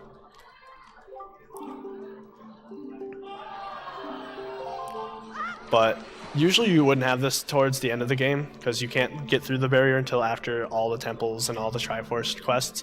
But now that we've gotten to here, this is about the midway point. We've activated this portal. We can come back here at any time, skipping barrier skip essentially, and just, you know, letting us do all the fun stuff unhindered.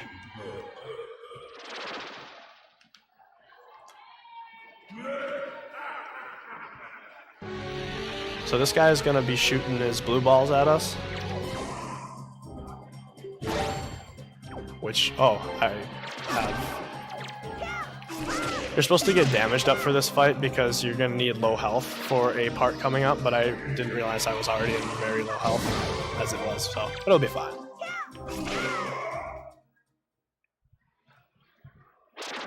You can 2-cycle him in this game because when you do a jump slash and then immediately buffer a spin attack while you're doing the jump slash, your total damage is 6. Because the jump slash itself is worth 2 and the spin attack is worth 2, but for some reason the spin attack like doubles in power. So that spin attack is actually worth 4 out of the jump slash, which makes it incredibly OP'd. Alright, so we got the Martillo, which is the skull hammer in English. No hearts. I'm just gonna get 1 heart quick for safety's sake. So we're gonna cruise on through those spikes like they're nothing, because we have ultra warp speed. And then this fortress is really fun now that we have all our items necessary. Aim at this ledge, blast forward. That skips most of Forsaken Fortress right there.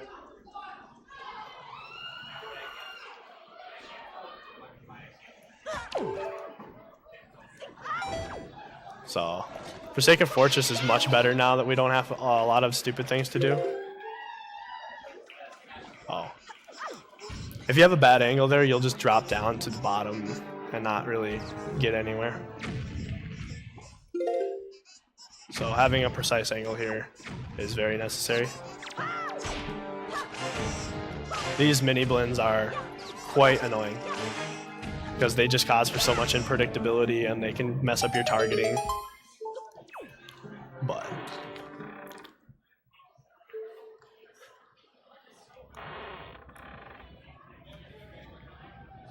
so we're not going to be rushing into this place so brash as we did last time. Link is incredibly dubious of the whole situation as of now. Them pupils.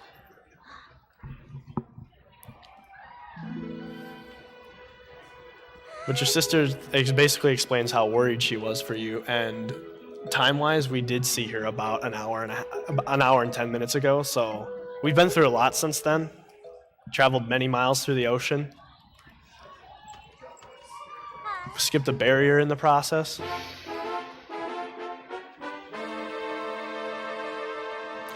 There's supposed to be another pirate here.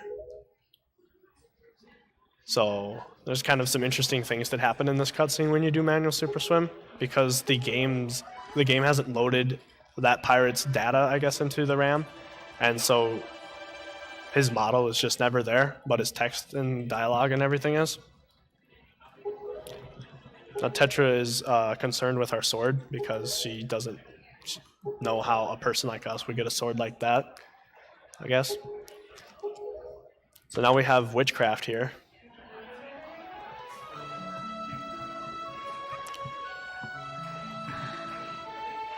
We finally rescued our sister. I never even realized she got kidnapped, but I guess we rescued her.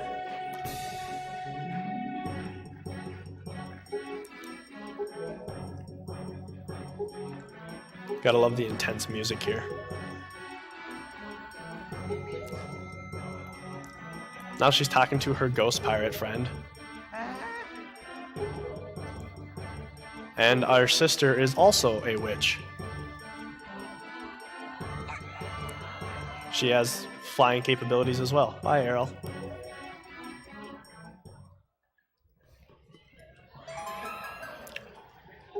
Just getting manhandled.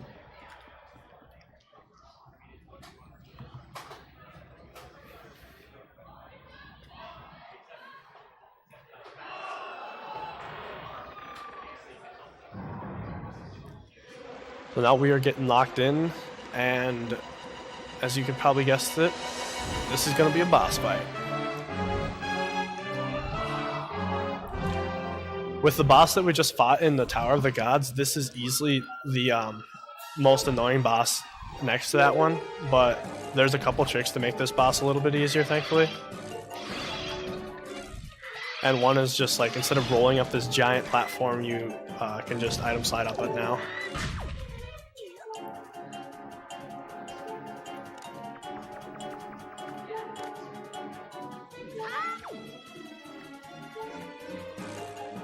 So I'm running around the outside of the arena right now, just kind of avoiding him.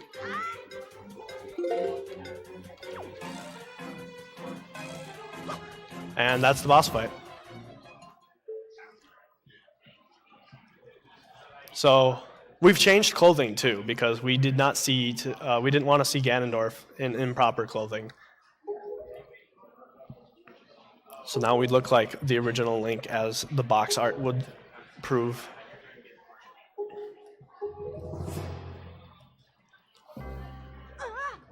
Link looks pretty spiffy in his green clothes. But you get a sword, a shield, and your green clothes here. And the sword and shield are permanently written into your inventory now. So not getting the shield, you'll eventually get it regardless. Link's feeling pretty manly right now, I guess.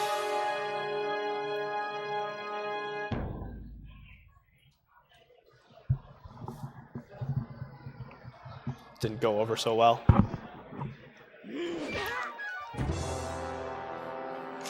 I'm sure that's child abuse, but we'll talk about that later.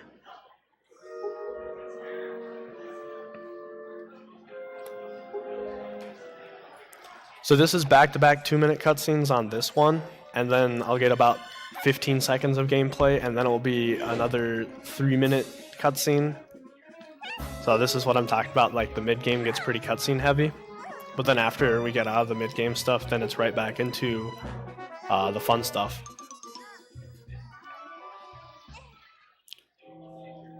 There's kind of a weird plot twist thing here. Apparently Tetra has had a piece of the Triforce the whole time.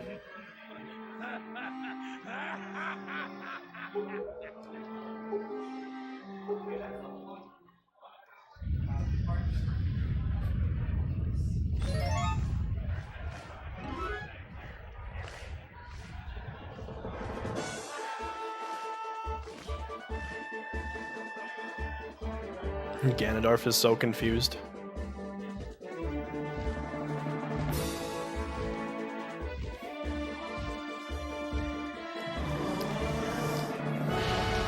Still not 100% sure how the everybody learned that there was problems going on here at Forsaken Fortress, but these birds came to help out, the dragon came to help out, and the pirates all came to help out, so everybody knew there was something going on there, but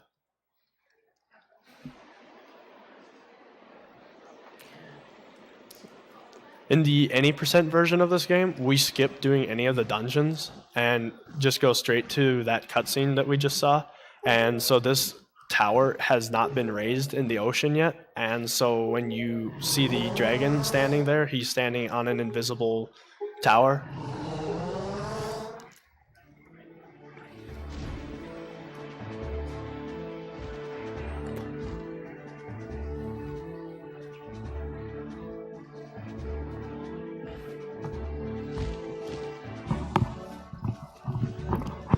Is this video going to be highlighted and exported to YouTube?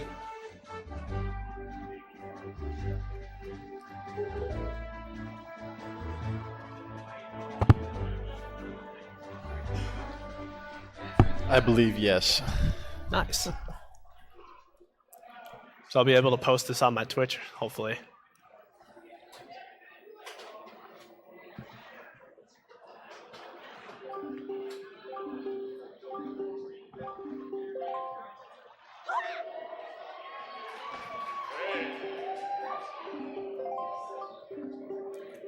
Here's this mysterious stone thing again.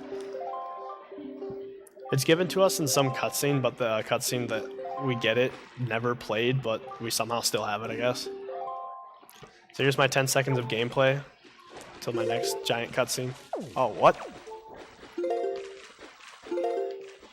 Sometimes you just kind of clip through the ground.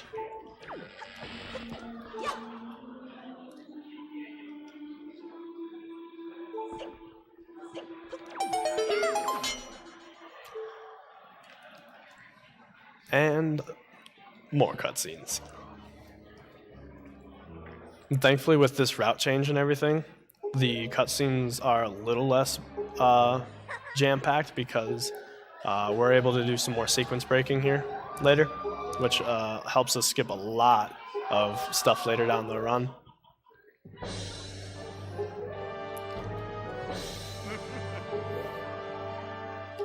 Now, this guy is the king of Hyrule, and he essentially, his spirit, I guess, reincarnated into a boat or something, and he was the director to Link to help get him and try to save the world, and yet he kind of failed, I guess.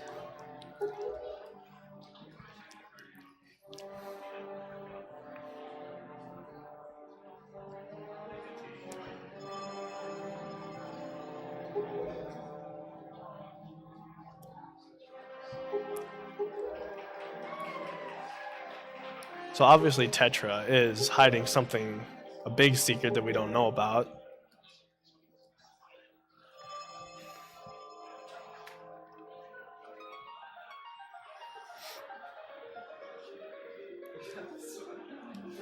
What? Very fascinated by the triangles combining together.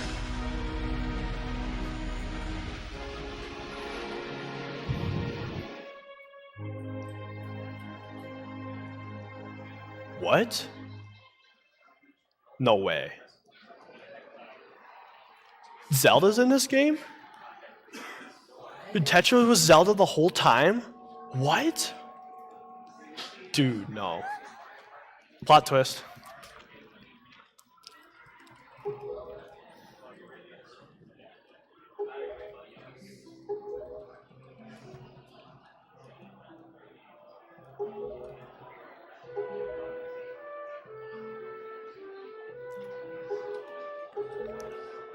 It's kind of interesting how when she got transformed into a princess, she lost her tan skin.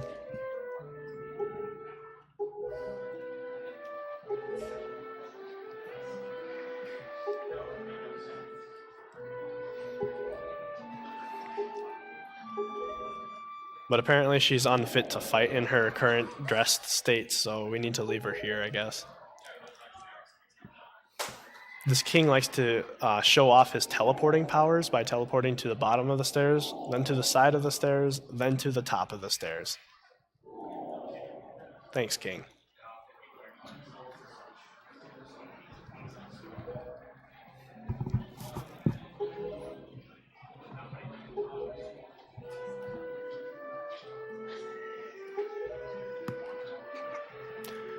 She thinks it's all her fault, but Link's obviously cool with that. He's having fun.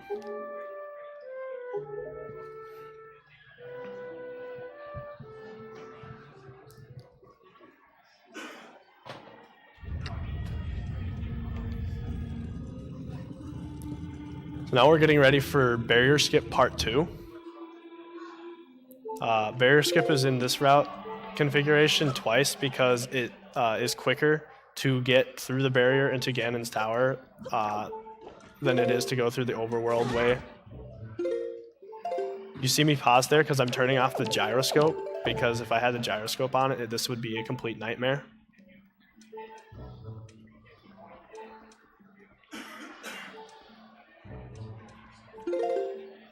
That might be the angle. Might be.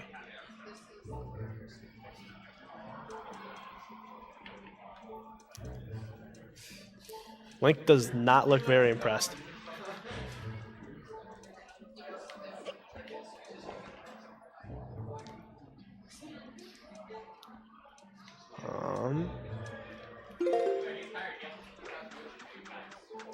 Maybe I should have got him a heart or two. Oh, there we go. So your barrier,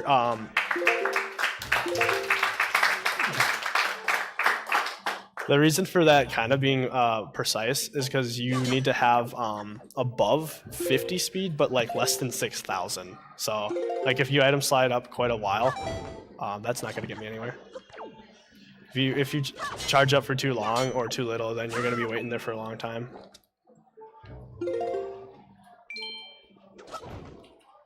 Alright, that's a pretty hard slide sometimes. If you fail that slide and go off and fall down, you're going to have to redo Barrier Skip, which is kind of sucky. Now we're doing Trial Skip again because of how quick and easy they all are.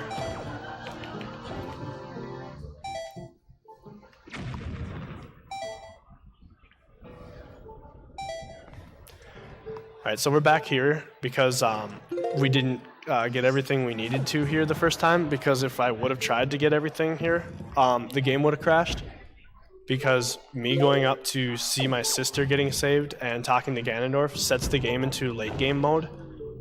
So you can't activate any of the late game cutscenes when you have the early game actors in set, and you can't, and vice versa. You can't activate late game cutscenes with early game actors.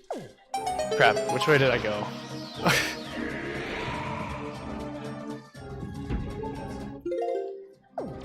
Okay, I went the right way. Wouldn't it be embarrassing to just mess up my whole path in the middle of this?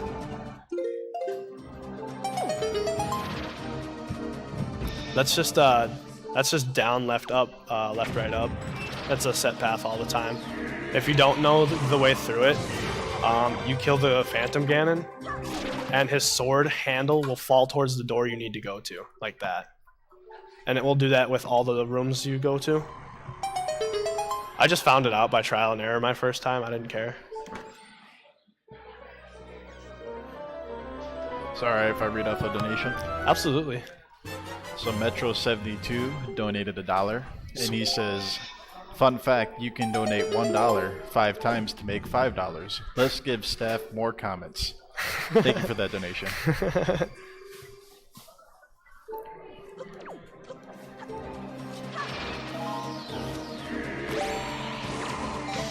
Oh wow, I missed. I missed while L targeting, apparently. So the only way you can kill this guy is with light arrows, but he'll only spawn after you get the light arrows, so... Apparently that didn't work.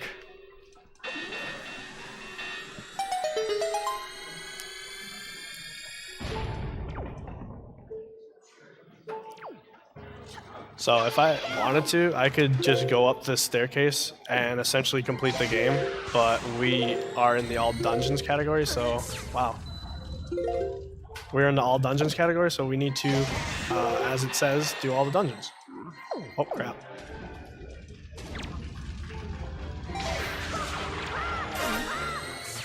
This is interesting. I can't get hit by this guy because they do a hard worth of damage. Alright.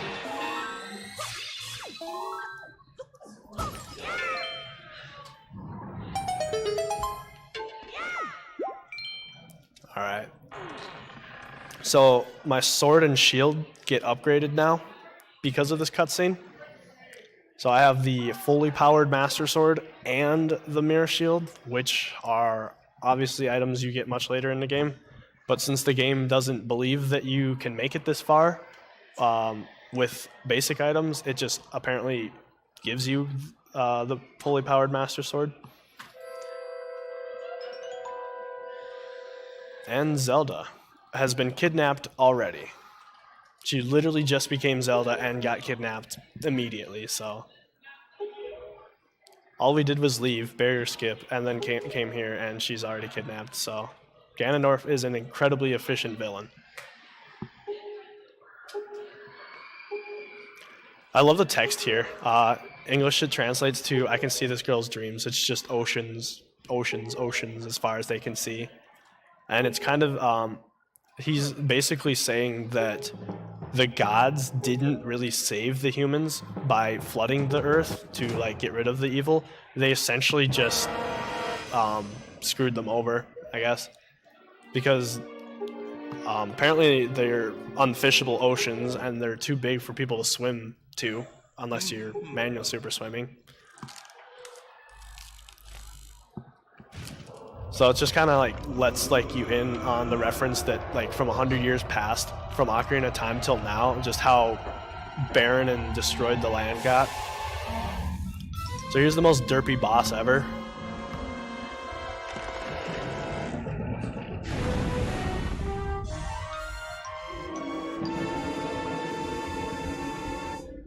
Is it alright if I read off another donation? Yep, go for it. So Metro72 donated another $1, and he says, now I can sabotage Gooby's nest name, which is one of the bid wars that we have going on to name some Earthbound things. So he named the nest name Gooby. Nice. Thank you for that donation.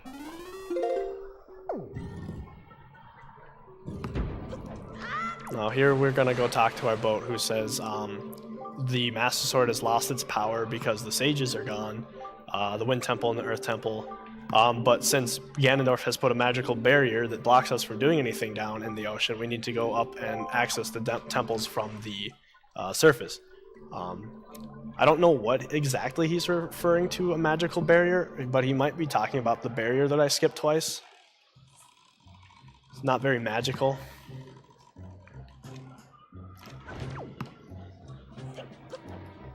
Whoops. Whoops.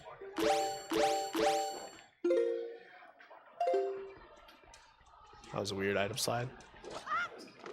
This is kind of a strange super swim because of just the textures on Forsaken Fortress being so glitchy. Oh man.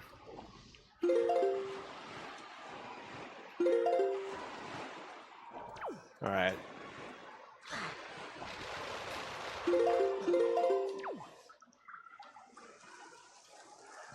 And we're off.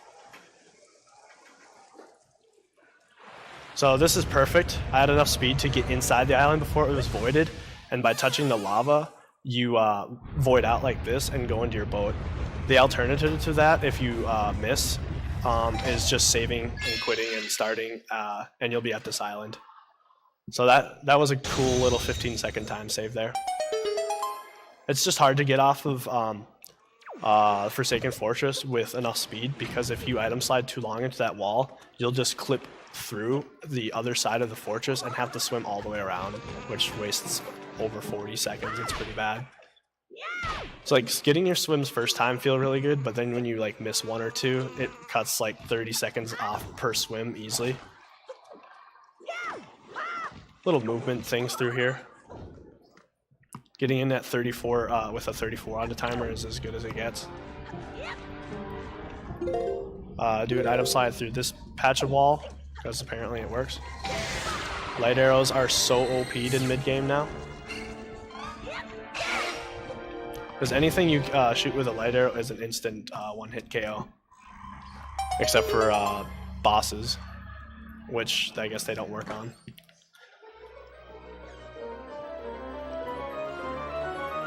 Now we're getting an item that is literally only required like one time, and that's to prevent a soft lock.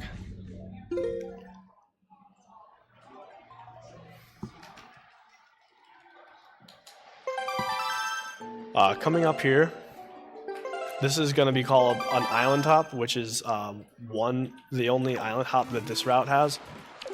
And the reason for it being here is because you can't get a super swim off this island because it's elevated out of the ocean.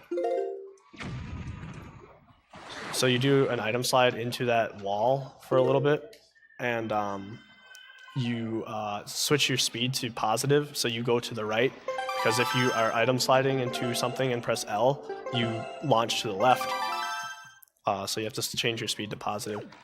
I clearly missed here, so I'll be trying it again. A lot of runners that I see use metronomes, but I can watch Link's visual bobbing, and it works just as well for the most part. Now once you're in the quadrant, all you do is just save, quit, and then restart, and you'll be on the island. That's the reason that island hop is done, is because all you need to do is make it into the quadrant, and my first item slide was way short apparently. So we're on the island. Now we can do an item slide off the island and start doing the fun part of the game where we go around and collect sages and songs.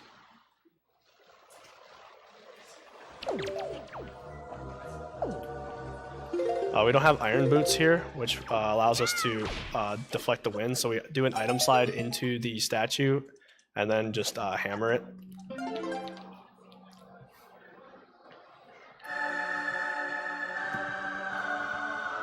I was practicing my runs throughout this week, and I got to here, and I played the wrong song 3 times before I realized I was even playing the wrong song. It shows how much my brain was fried from practicing. Didn't serve me any good, but I still practiced.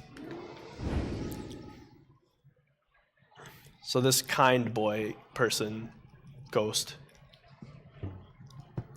is the Sage of Old. He used to be a Kokiri, reminiscent to the Ocarina of Time days, I think. And the Master Sword has lost power, so that's why we are seeking him out. And so he tells us to find somebody with the same instrument as him, because they have the bloodline.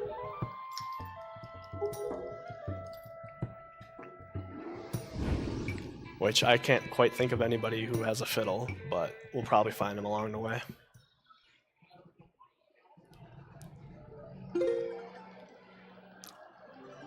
Do a safety save here, because this is a really hard super swim coming up right here too.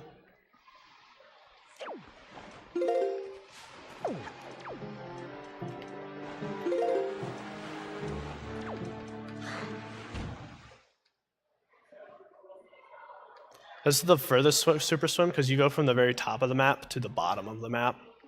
So you need a very ample amount of speed to get across the map. Can I get up, please? Thank you. Sometimes with those little collisions, like Link tries to hop up, and then it just kind of creates for some confusion because you're at the wrong angle. It's like you're in the midst of like a really good run, and you just kind of mess up some weird movement like that. It always throws for a weird monkey wrench and things. Yeah, I was playing this song at the other statue. I was playing this song, and I did it 3 times before I realized it was wrong. They're incredibly different songs too.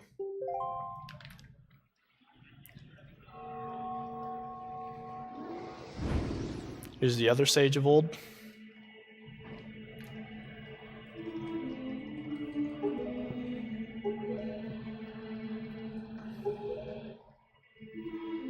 Another instance here, she wants us to find out the sage who carries on the bloodline is related to her by the instrument, apparently.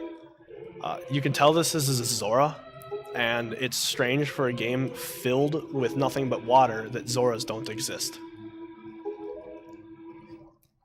The Zoras apparently evolved into the bird people to have wings, which makes absolutely no sense in this world full of water. It's another really hard super swim. Now this super swim, I need to swim through a specific quadrant of the game to activate basically this section of the game.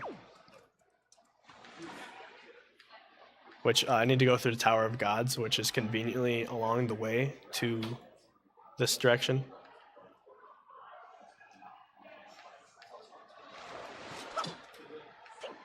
That was good movement. So we do this rock jump a total of 3 times in the run, which, like, when I first started, it was very common to just bomb the rock.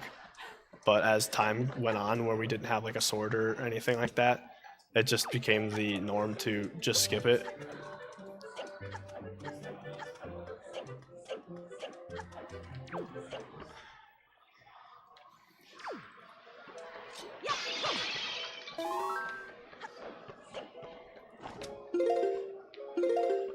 Just do a little item slide hop here to skip having to use a grapple hook. Oh, hey, look, I missed.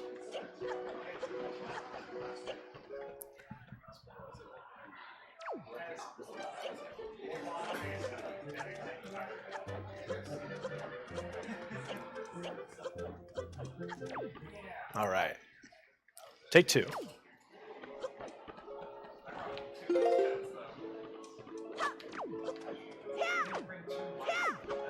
There we go. Apparently that's a lot harder than it looks. So I'm going to snipe medley, I guess. In the original of this game, it was 4:3, but they stretched it out for the HD version, so some of the cutscenes, you have some weird stuff on the edges.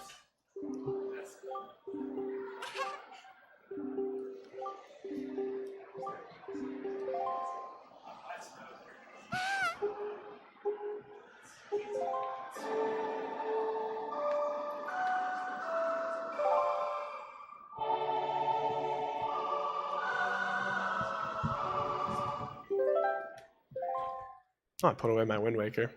Between cutscenes, you get 1 frame of input, and in that input frame, I guess I was mashing A and I just put away my Wind Waker. Sometimes you'll pull out the sword, or that's about it, putting something or pulling something out. This is the last cutscene of the game that's of considerable length, I guess, without inputs.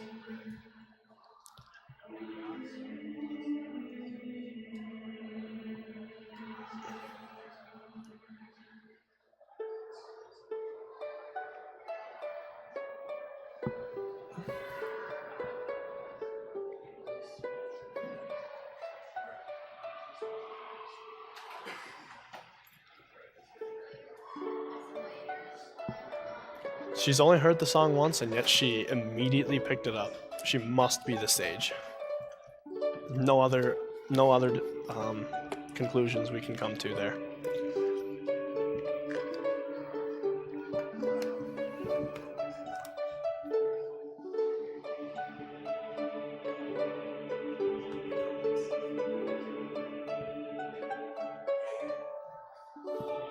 Gotta make sure I have this nut button close to me when I finish. No pun intended.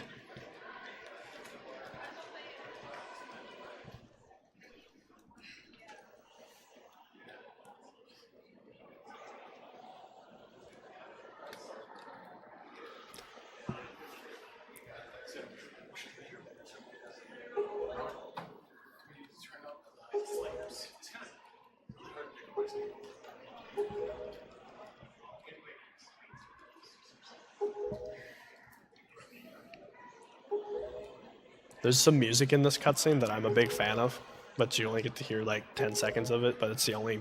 There's actually all these cutscenes in this later game usually have good music in it.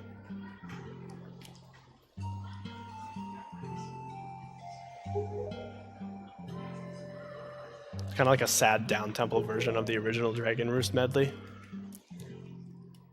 But it's like just 30 seconds long. It doesn't even have any real point in being there, I guess, but it's just really small detail that's good. So our boat here is going to do weird things to our sage girl. Oops.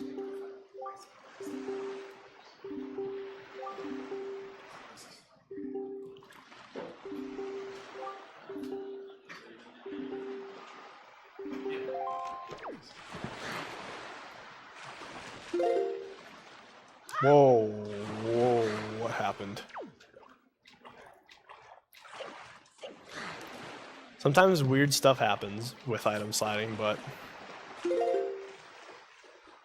Oh. Dang. Usually, Dragon Roost, this island, is very... the collision on the walls are very not sound, I guess you could say. And so when you try to do an item slide into this wall, it could release all your speed out into the ocean, kind of just randomly, and sploosh you. So it's safer to like go against the rock or something like that. But we just need to get here quick.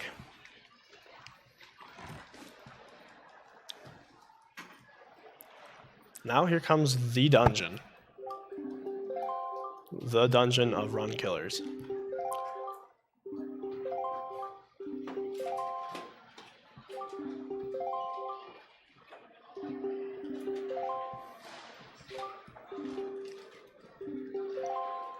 So this is a very typical dungeon with a follower where you are essentially just bringing your follower to the end of the dungeon. Nothing crazy beyond that. When I was much younger doing these more casually, these used to be my two least favorite dungeons based on the fact that they were just hard and you had to keep track of your sage, and like if you got to a certain point and you didn't have your sage, you had to go find them or something. It was a lot of work back then. But thankfully things are much easier now with glitches and item sliding.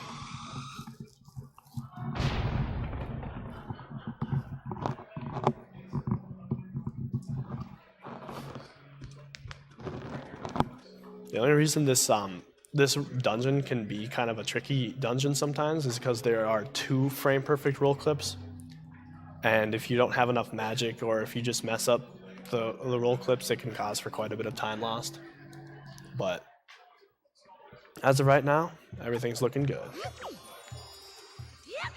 So we're gonna do a lot of like little movements in here, just kind of quick speed things up because Medley is very slow. So we'll slide up these stairs and angle ourselves into this corner, which skips having to fly over here with Medley. And this is the first instance of us using the command melody, because we're commanding Melody or Medley to do things.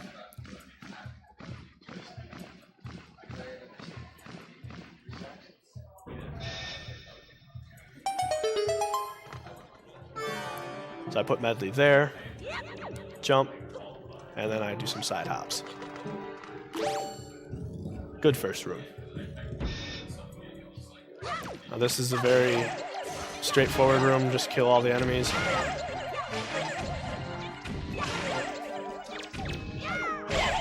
And since we have light arrows, it's really nice.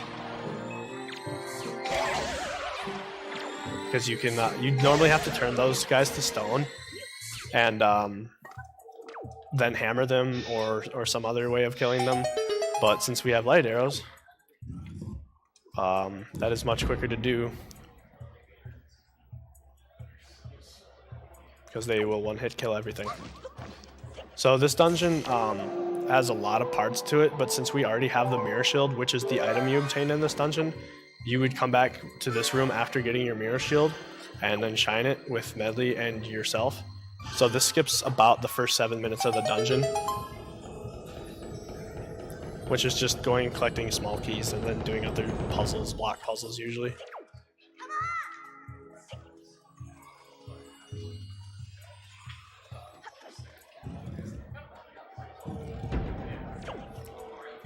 So now we're having Medley just kind of run behind us through this dark, scary temple.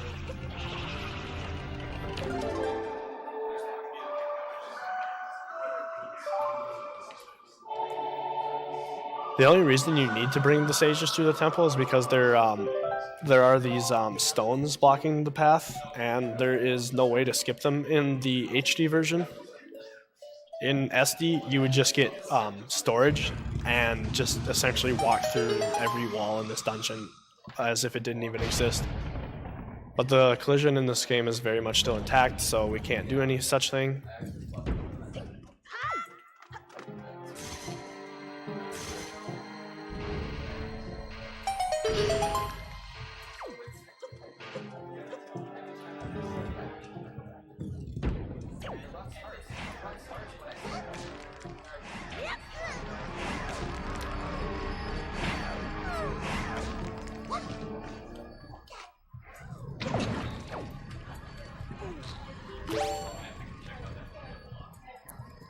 So I opened up that curtain up there, not for the joy pendant that's in it. But we're going to be using that window to our advantage here in just a sec.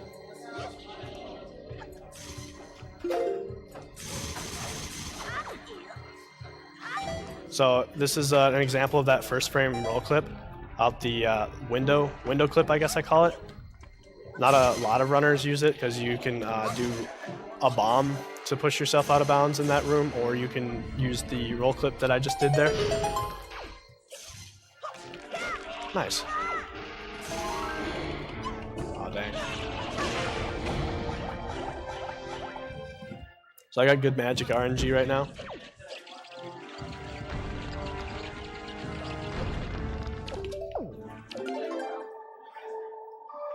And this is the last song we'll need medley for.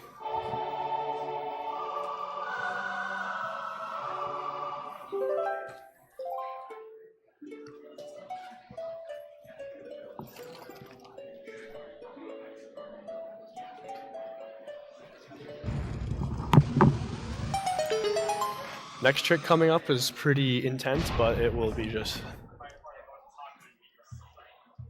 That was weird.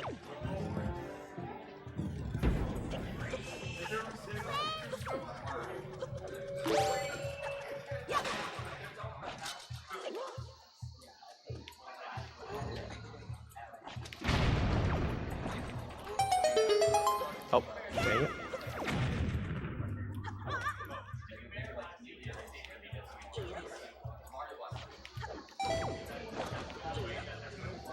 There we go. So this is a very hard trick.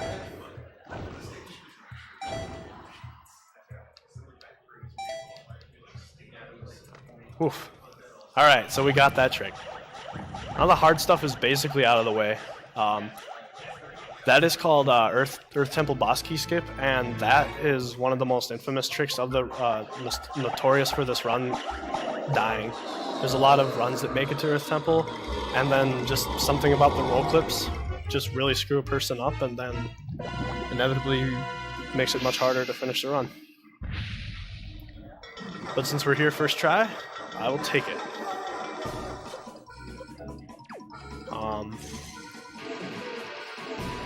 This boss is pretty straightforward. Shine light on him, throw him into a corner, and then I like to throw these bombs out because they kind of blast out in random positions.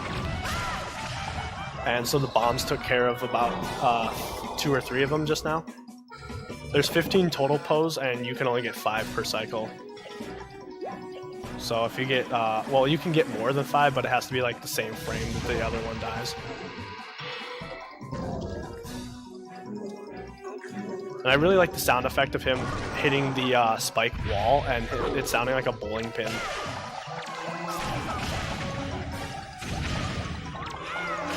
Nice. Good double first face there. And I got a magic drop. That's even going to make things better now.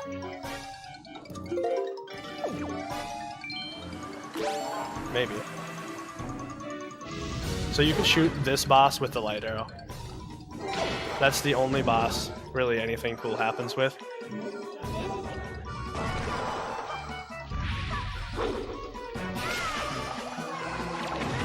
Oh, dang.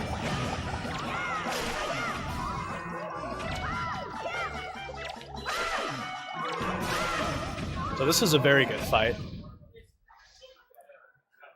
And it's also a good fight because there's magic right in front of me and an orb to my left. And when that happens, it makes the next part of the game really easy. Because with boss key skip, it takes up almost your entire magic meter. And you need to have at least like 2 units of magic coming out of this dungeon for what we're going to do next.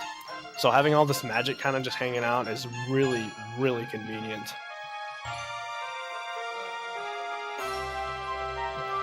So sadly there's no blue wrong warping in this game, otherwise we'd be using the crap out of that, I'm sure. And we got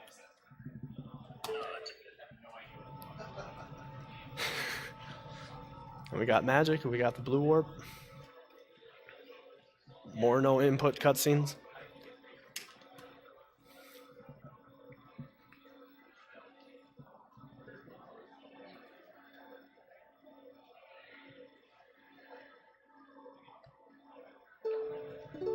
Link is an excellent conductor.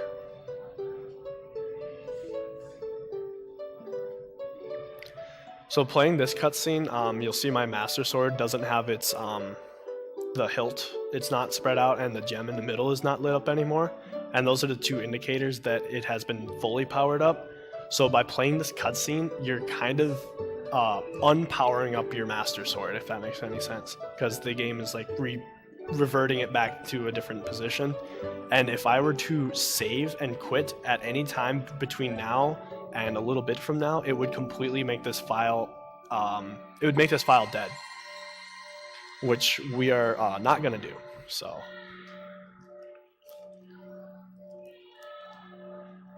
I was in the middle of a run and I got all the way up to the point where you need to get the next sage to the temple, and by saving and quitting, he's already at the end of the temple, I guess. So he'll never spawn on the overworld at that point, and you'll never be able to get into the dungeon and get through it at that point because he's already in it and gone forever. So it completely makes the game file useless at that point. Unless you just want to go barrier skip and go complete the game with a Morph Hover or a Fairy Hover or something. It's still completable, but like it's just like very unoptimal.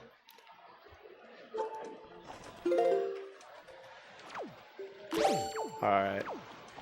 We'll do this quick little slide over to Ice Ring, which is another island that will sploosh you if you have too much speed going into it. So I always get just a little bit of speed, go up to it, and then kill my speed, and then just crawl up on here.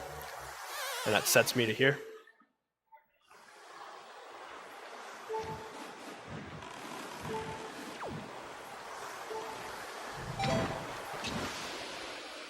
But just like the Fire Mountain, we have 5 minutes to get through this and get our item. Whoops. So I'm kind of a mean person. I thought Link fall on his face. And this is the only time in the whole game you'll get to see that.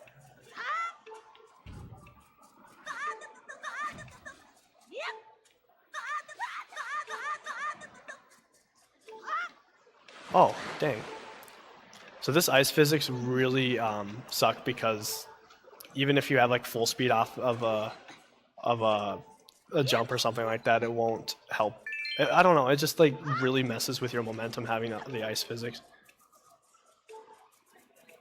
I'm trying to drift around these corners without falling on my face too much.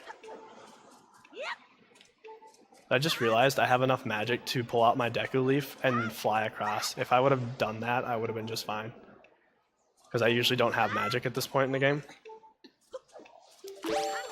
That's fine.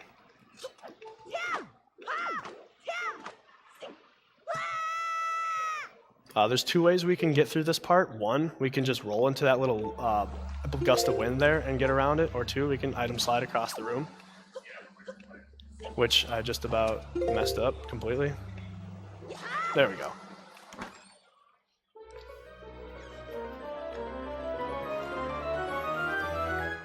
And this allows us to get Iron Boots, which is literally useful for like 2 things.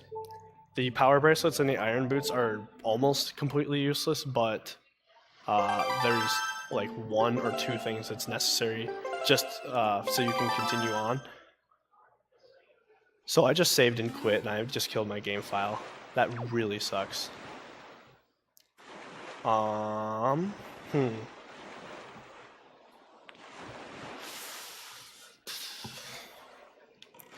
Yeah, I just killed my game file. I am incredibly sorry about that, guys. I was literally just babbling on about how you can kill your game file, and I just did.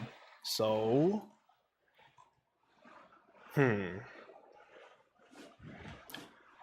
I really don't know at this point, and I'm incredibly sorry for that.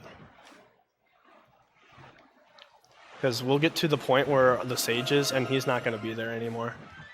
And I can't get to the end of the game. But we are below the time threshold, so I could essentially just go back to the end of the game and try to complete it thus normally, skipping Wind Temple, because it's completely not doable now. So I think we'll try that, I guess.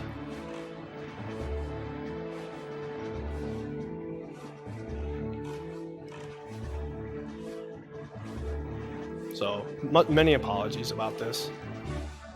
I was even gonna make a game file to set up for, like, if I did mess up on a later game at this point, but I never got that far into the game file, apparently, so that never happened. Oh well. Here's the only sailing section of the all dungeons part for this route, because there's no optimal way to get from Ice Ring over to Forest Haven without doing some terribly difficult item hop or item slide.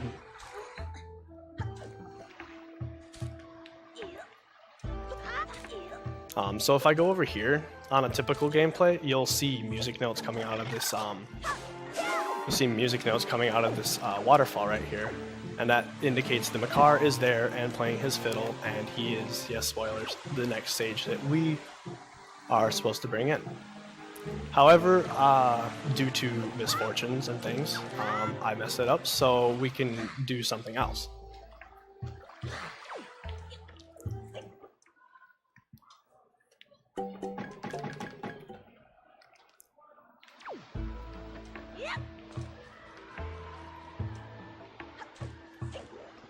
So this is a huge route change from what I'm used to all of a sudden, but we'll make it work.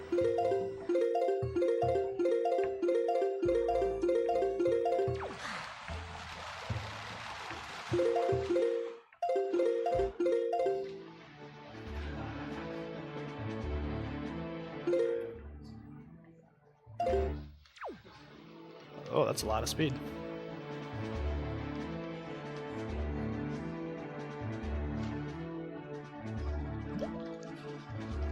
Wow, I was in the void zone almost of the map. It's pretty far out. Alright, so we're just going to go back to Forsaken Fortress, because there's no point in trying to do anything else right now. Forsaken Fortress, though, we do have this warp point to the end of the game, so I'm going to hit this little cutscene trigger right here, which will get my boat here, and allow me to go into the ending cutscene here.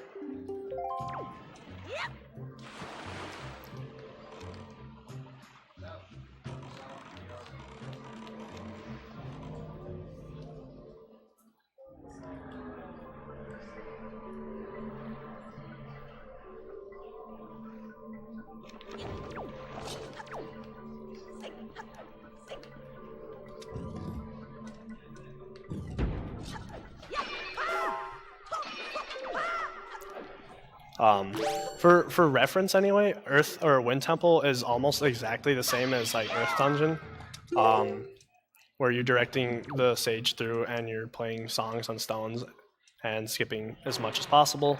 It's a very straightforward dungeon. Oh dang.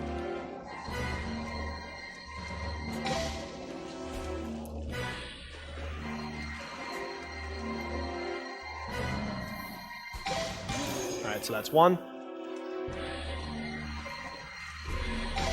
That's 2.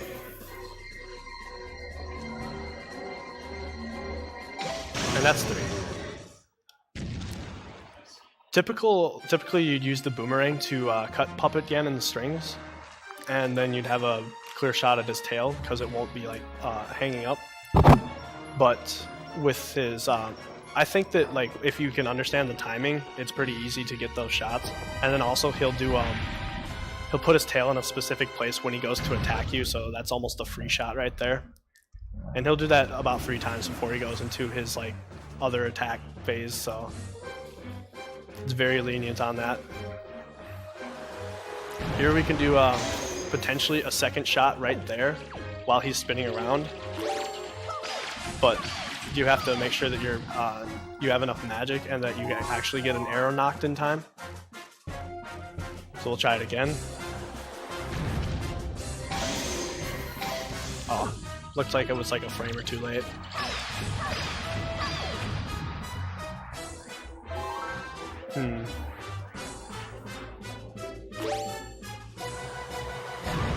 Crushed.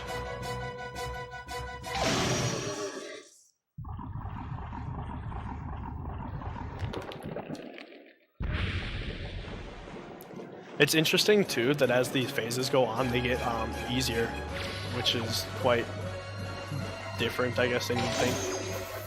Because this one is as simple as running up to him and running into a space with a bomb. Not a lot that can go wrong here.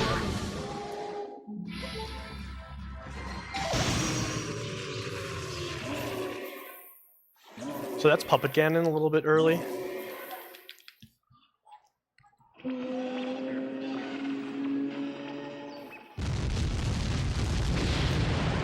Essentially why they want you to complete the game, or the route that they give you to complete the game, is they put the hook shot at the absolute last item you get, because the hook shot kind of opens up the overworld, and this part, there's a hook shot part up here that is necessary for you to hook shot.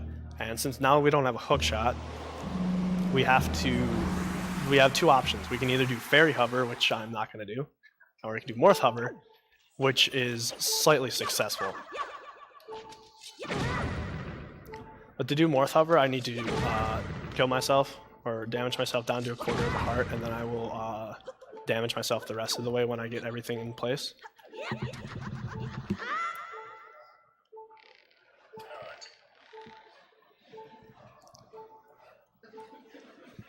Sorry, it had to be done. It's like you only mess up your marathon run, it's like, hey, we might as well.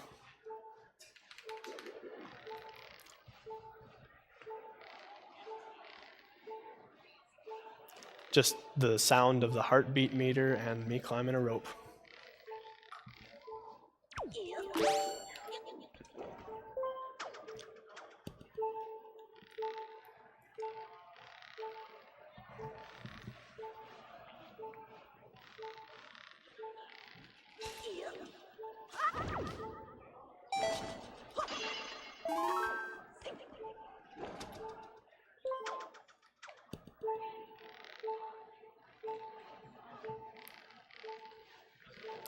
I'm gonna open up a warp point up here, so if anything does happen, if, we can get up here quickly.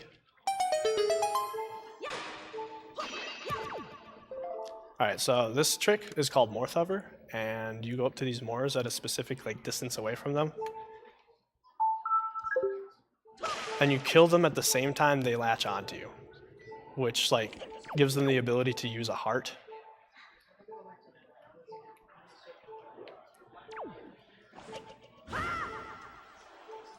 Alright, so it's the left one.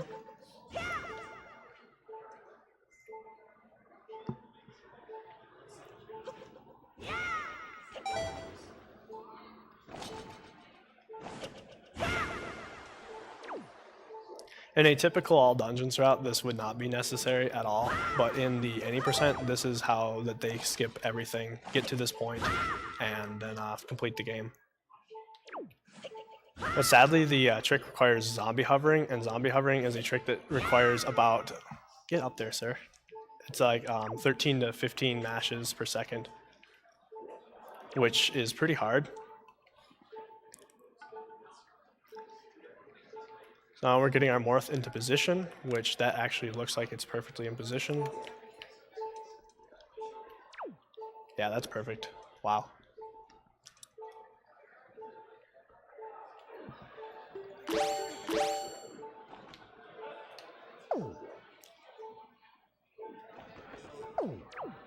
Alright, so...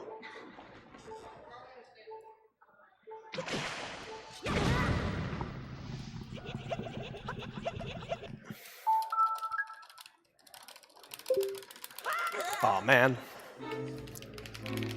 Pretty anticlimactic when that happens. So it is Fin de la Partida. But fear not, we can continue. So now this part of the run kind of sucks because I have a lot of difficulty doing the zombie hover because the zombie hover requires so much mashing per second and you need to be damaged down to the quarter heart every single time you do this. So it's essentially just me getting damaged by these annoying enemies.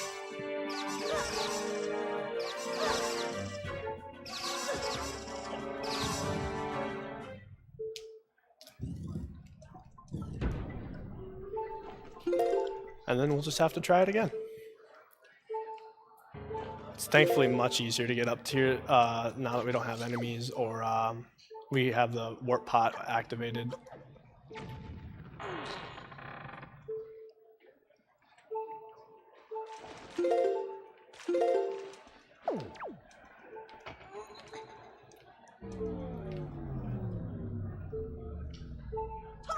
So now we're back to here.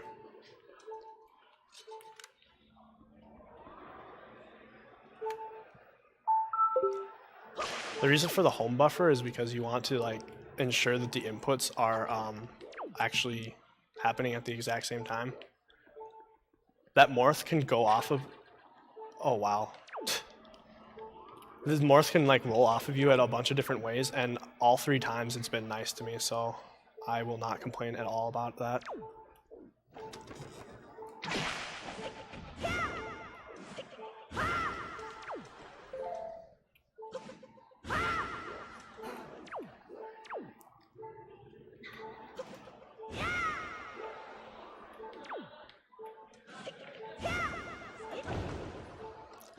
This morph getting up to the platform and then the direction that it rolls off of you are probably the 2 biggest factors of it, RNG here, but even that is still a lot better than the 2% chance that Fairy Hover had.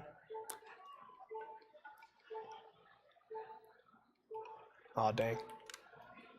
These Moors are very unpredictable too because of their, when they jump forward to like go towards Link, it could be either a little or a lot, so you kind of have to just play with their angle and just kind of get them to bounce up to the ledge so you can be in place.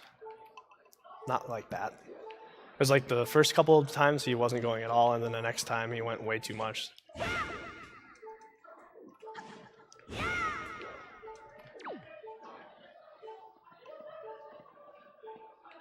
Now he's in a weird spot over here.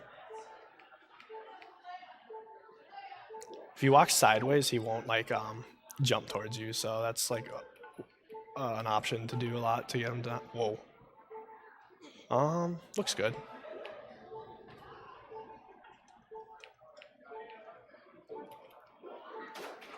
There's like a lot of different precise angles I need to get for this because of just how stupid precise it is. And then tons of mashing.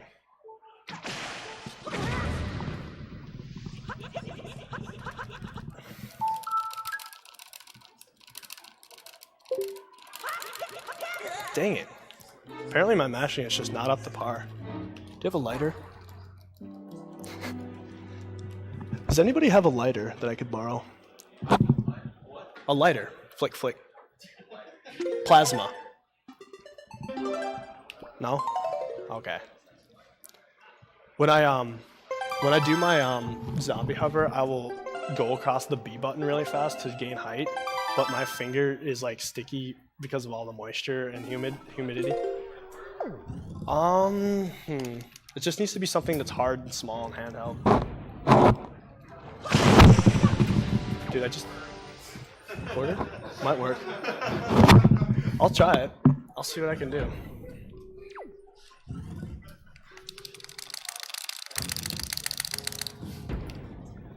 If I destroy my gamepad, that's okay.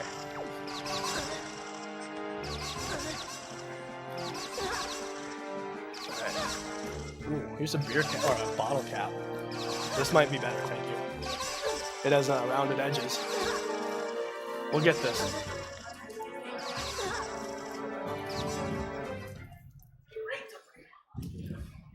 We'll get it.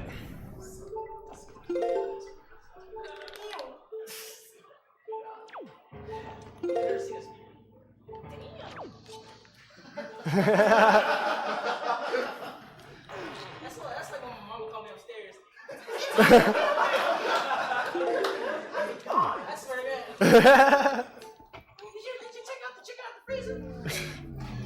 Gone. Just gone.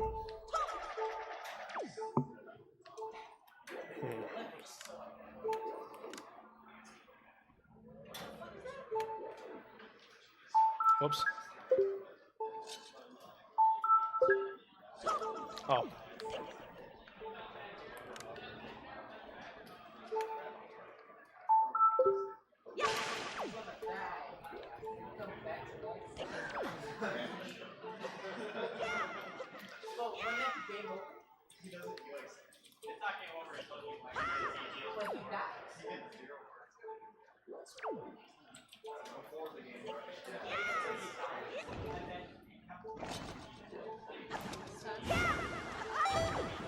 This is the time.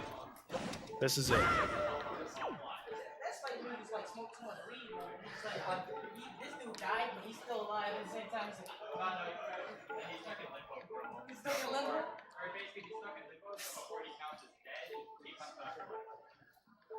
Dude, this morph. There we go. That's my ticket to life.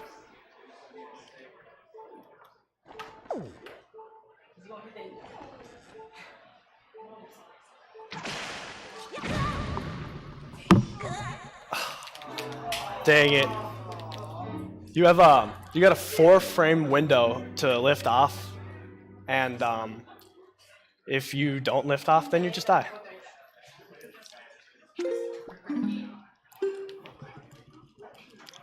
I guess we got a couple attempts before my time runs up, but got some time. Just skipping whole dungeons, it's okay.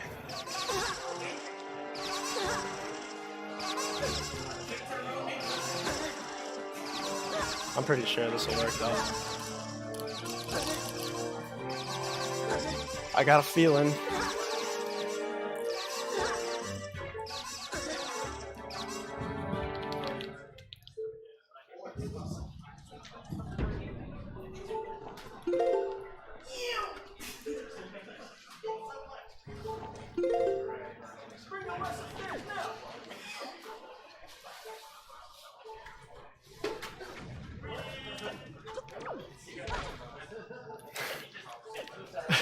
Opening doors is the real challenge here.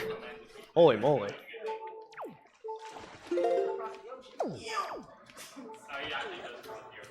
Not even, no need for sailing in this game.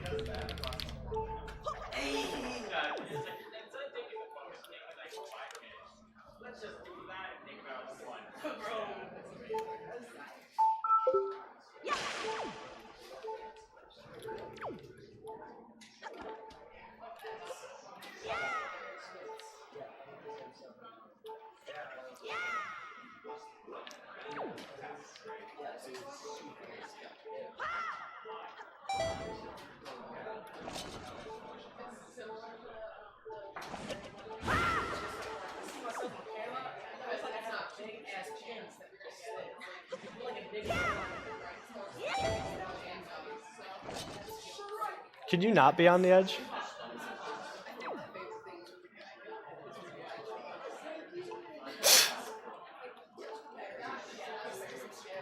Oh no. All right. One, dude. I'm having 0 difficulties whatsoever doing what I need to do. That's like 0 pressure. Oh, I killed him.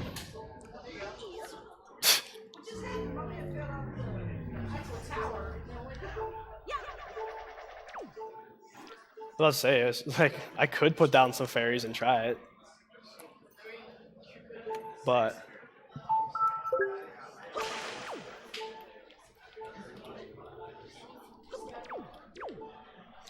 there we go. Is this the link where like the big crackhead Momo comes out nowhere? Like, hey, I'm coming to 24 days. Oh, my bad. There we go. Wow.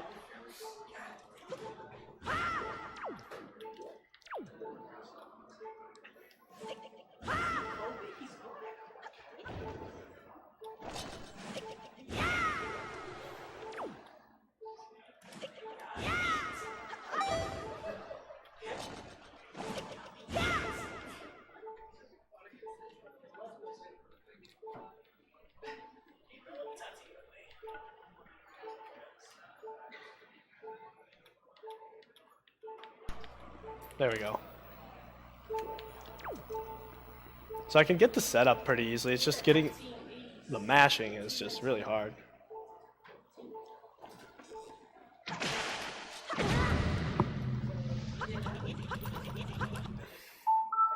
Alright, so bottle cap method now.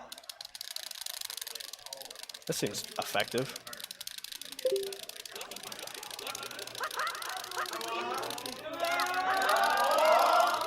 Oh, dang it.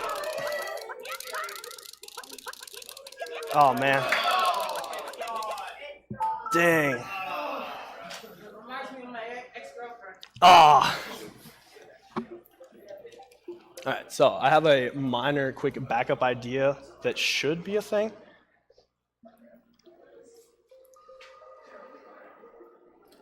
Oh, hey, I guess I'm starting Super Mario 3D World. Whoops. Sorry, we are not speedrunning Super Mario 3D World. No, thank you.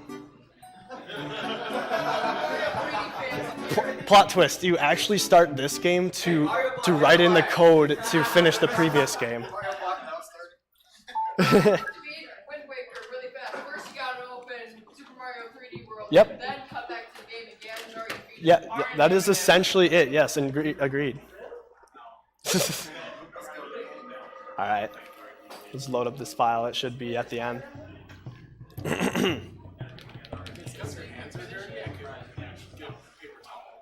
Nah, it's just I was never all that good at the trick to begin with, and so like I was using a lighter the other night, and I noticed I was gaining pretty quick, and I got height with that. It's just like I didn't get consistent height, so I was like, we'll make it work regardless. Oh, yep, sorry. Oh, thank you. I've been moving it off my head quite a bit because it's hurting my ears. Thank you. Yeah, I got everything. So this is me loading up my file from 100% because it's at the end of the game, but it's not at the end of the game. So we're just gonna pop in here quick with 20 hearts and double magic and every single item in the game. Just kind of accidentally, I guess. Yeah, I got rid of my pajamas, sadly. There actually was a glitch about a month found called file inventory transfer. And so like if you have 100% file on your third file and you're playing on the first file, you can write the item's game codes into your file or something like that. I don't know how it all works, but it's really crazy. Come on. Sniped.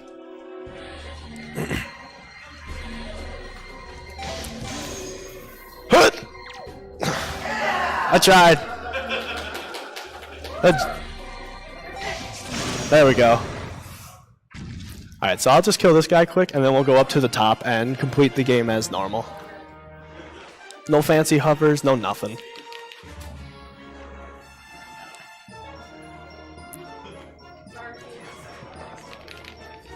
I thought my first fight with him wasn't that good, so I wanted to retry it.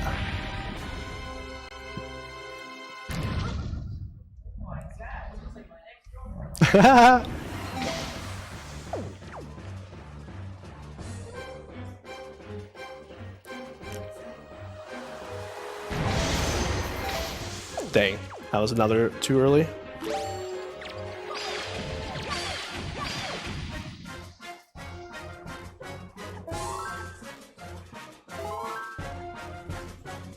Alright, this is second phase. No crypt shot there.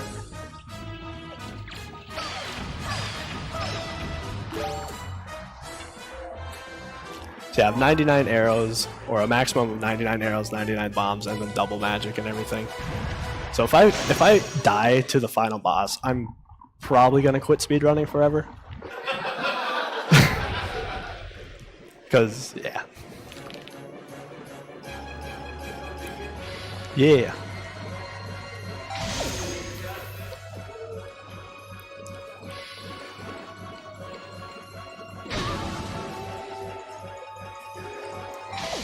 Oh, apparently I'm missing.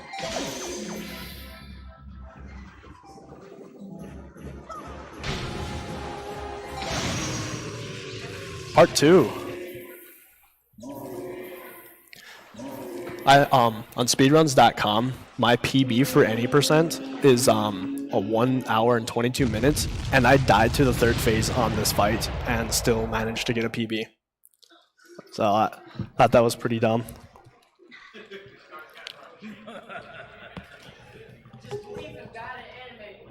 Oh! Hey, Zelda is in this game.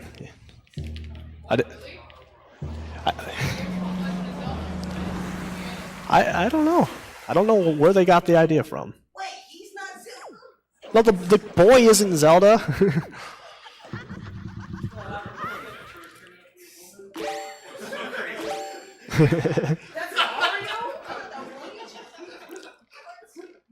There's a little fun fact that Zelda is named after Edmund Fitzgerald's wife, the guy who wrote The Great Gatsby.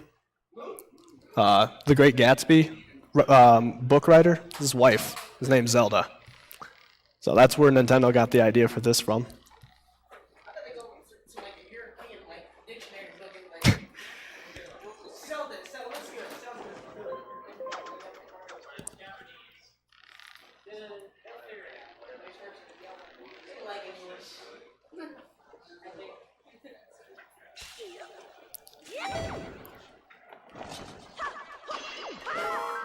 I don't know why I got that. Don't need it. So I have this fancy hookshot thing that I never got.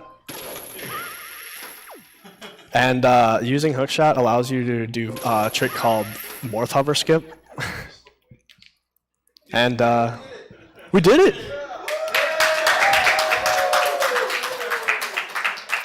We're finally here for our revenge.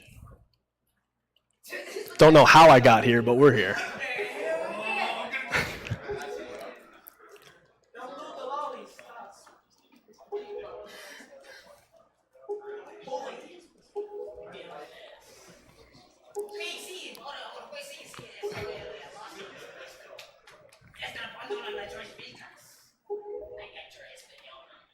It wouldn't be Wind Waker without one last long cutscene.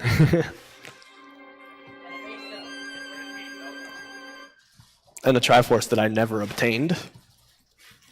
In the routing for all dungeons, you never get the Triforce because you skip barrier. So I don't know how that emblem got on my hand. Yeah, I just get my face kind of beat by an old man and almost stabbed her in the head. But it's alright. It's like I didn't use that sword anyway, I don't need it.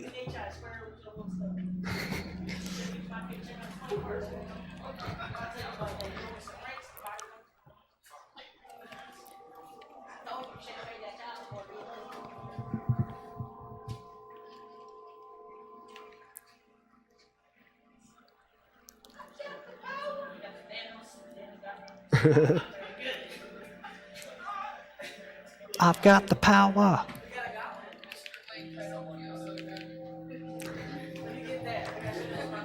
So you got the giant Dorito sign thing. I think it's Illuminati or Doritos or one of the two. Can't quite tell. It's just triangles. Okay.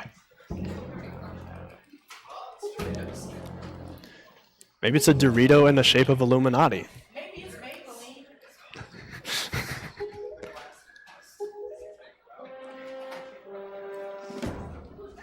So this guy kind of snipes this guy's Triforce, I guess.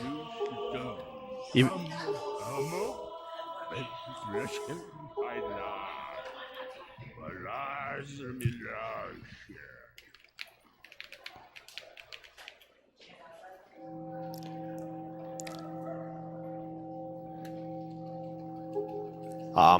essentially, whoever touches the giant Dorito Illuminati sign gets their wish granted. And basically, Ganondorf just wanted a lot of money, women, and cars. Yeah, like fast cars.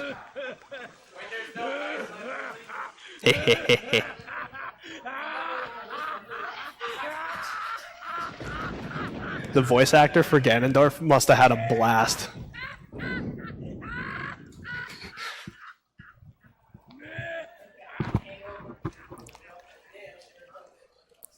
That aching head.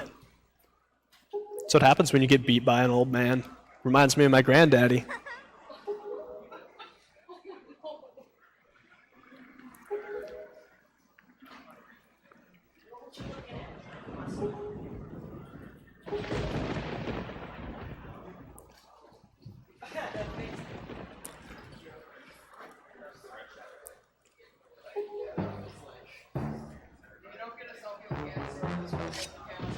Okay, I'll get a selfie.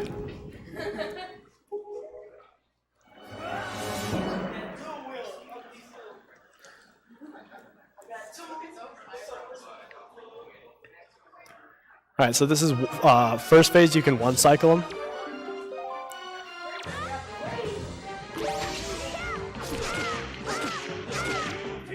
So you talk to Zelda, and that's first phase. Ganondorf is a pushover.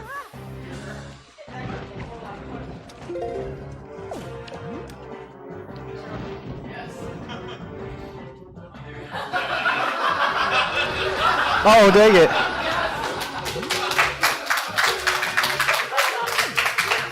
Oh, dang. I want the selfie.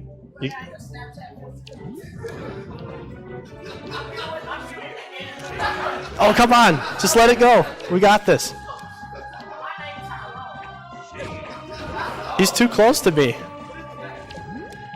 We'll get it. We'll get this. We'll get it. Dang it. Stop. There we go.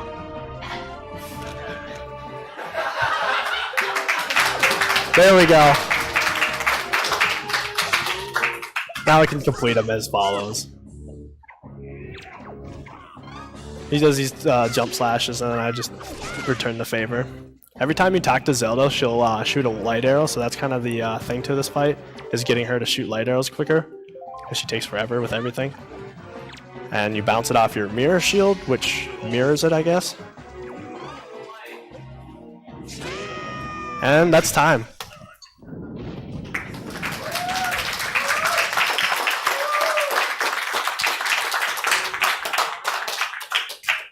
So that is Wind Waker most dungeons.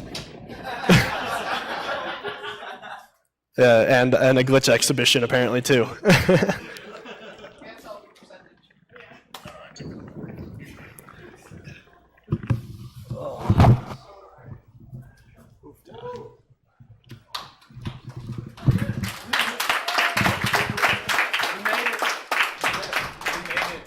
Thank you for the very entertaining run. Mario Block's coming up next. Thank you for the very entertaining run. It was a blast having you. Any shout-outs or anything? Shout-outs to everybody in this room. You guys are awesome. Thank you. Sorry. Shout-outs to everybody in the room. And shout-outs to the Wind Waker community, because that's essentially all I do. All right. So, great. Thanks again, man. Yeah, thanks. Thank you for having me.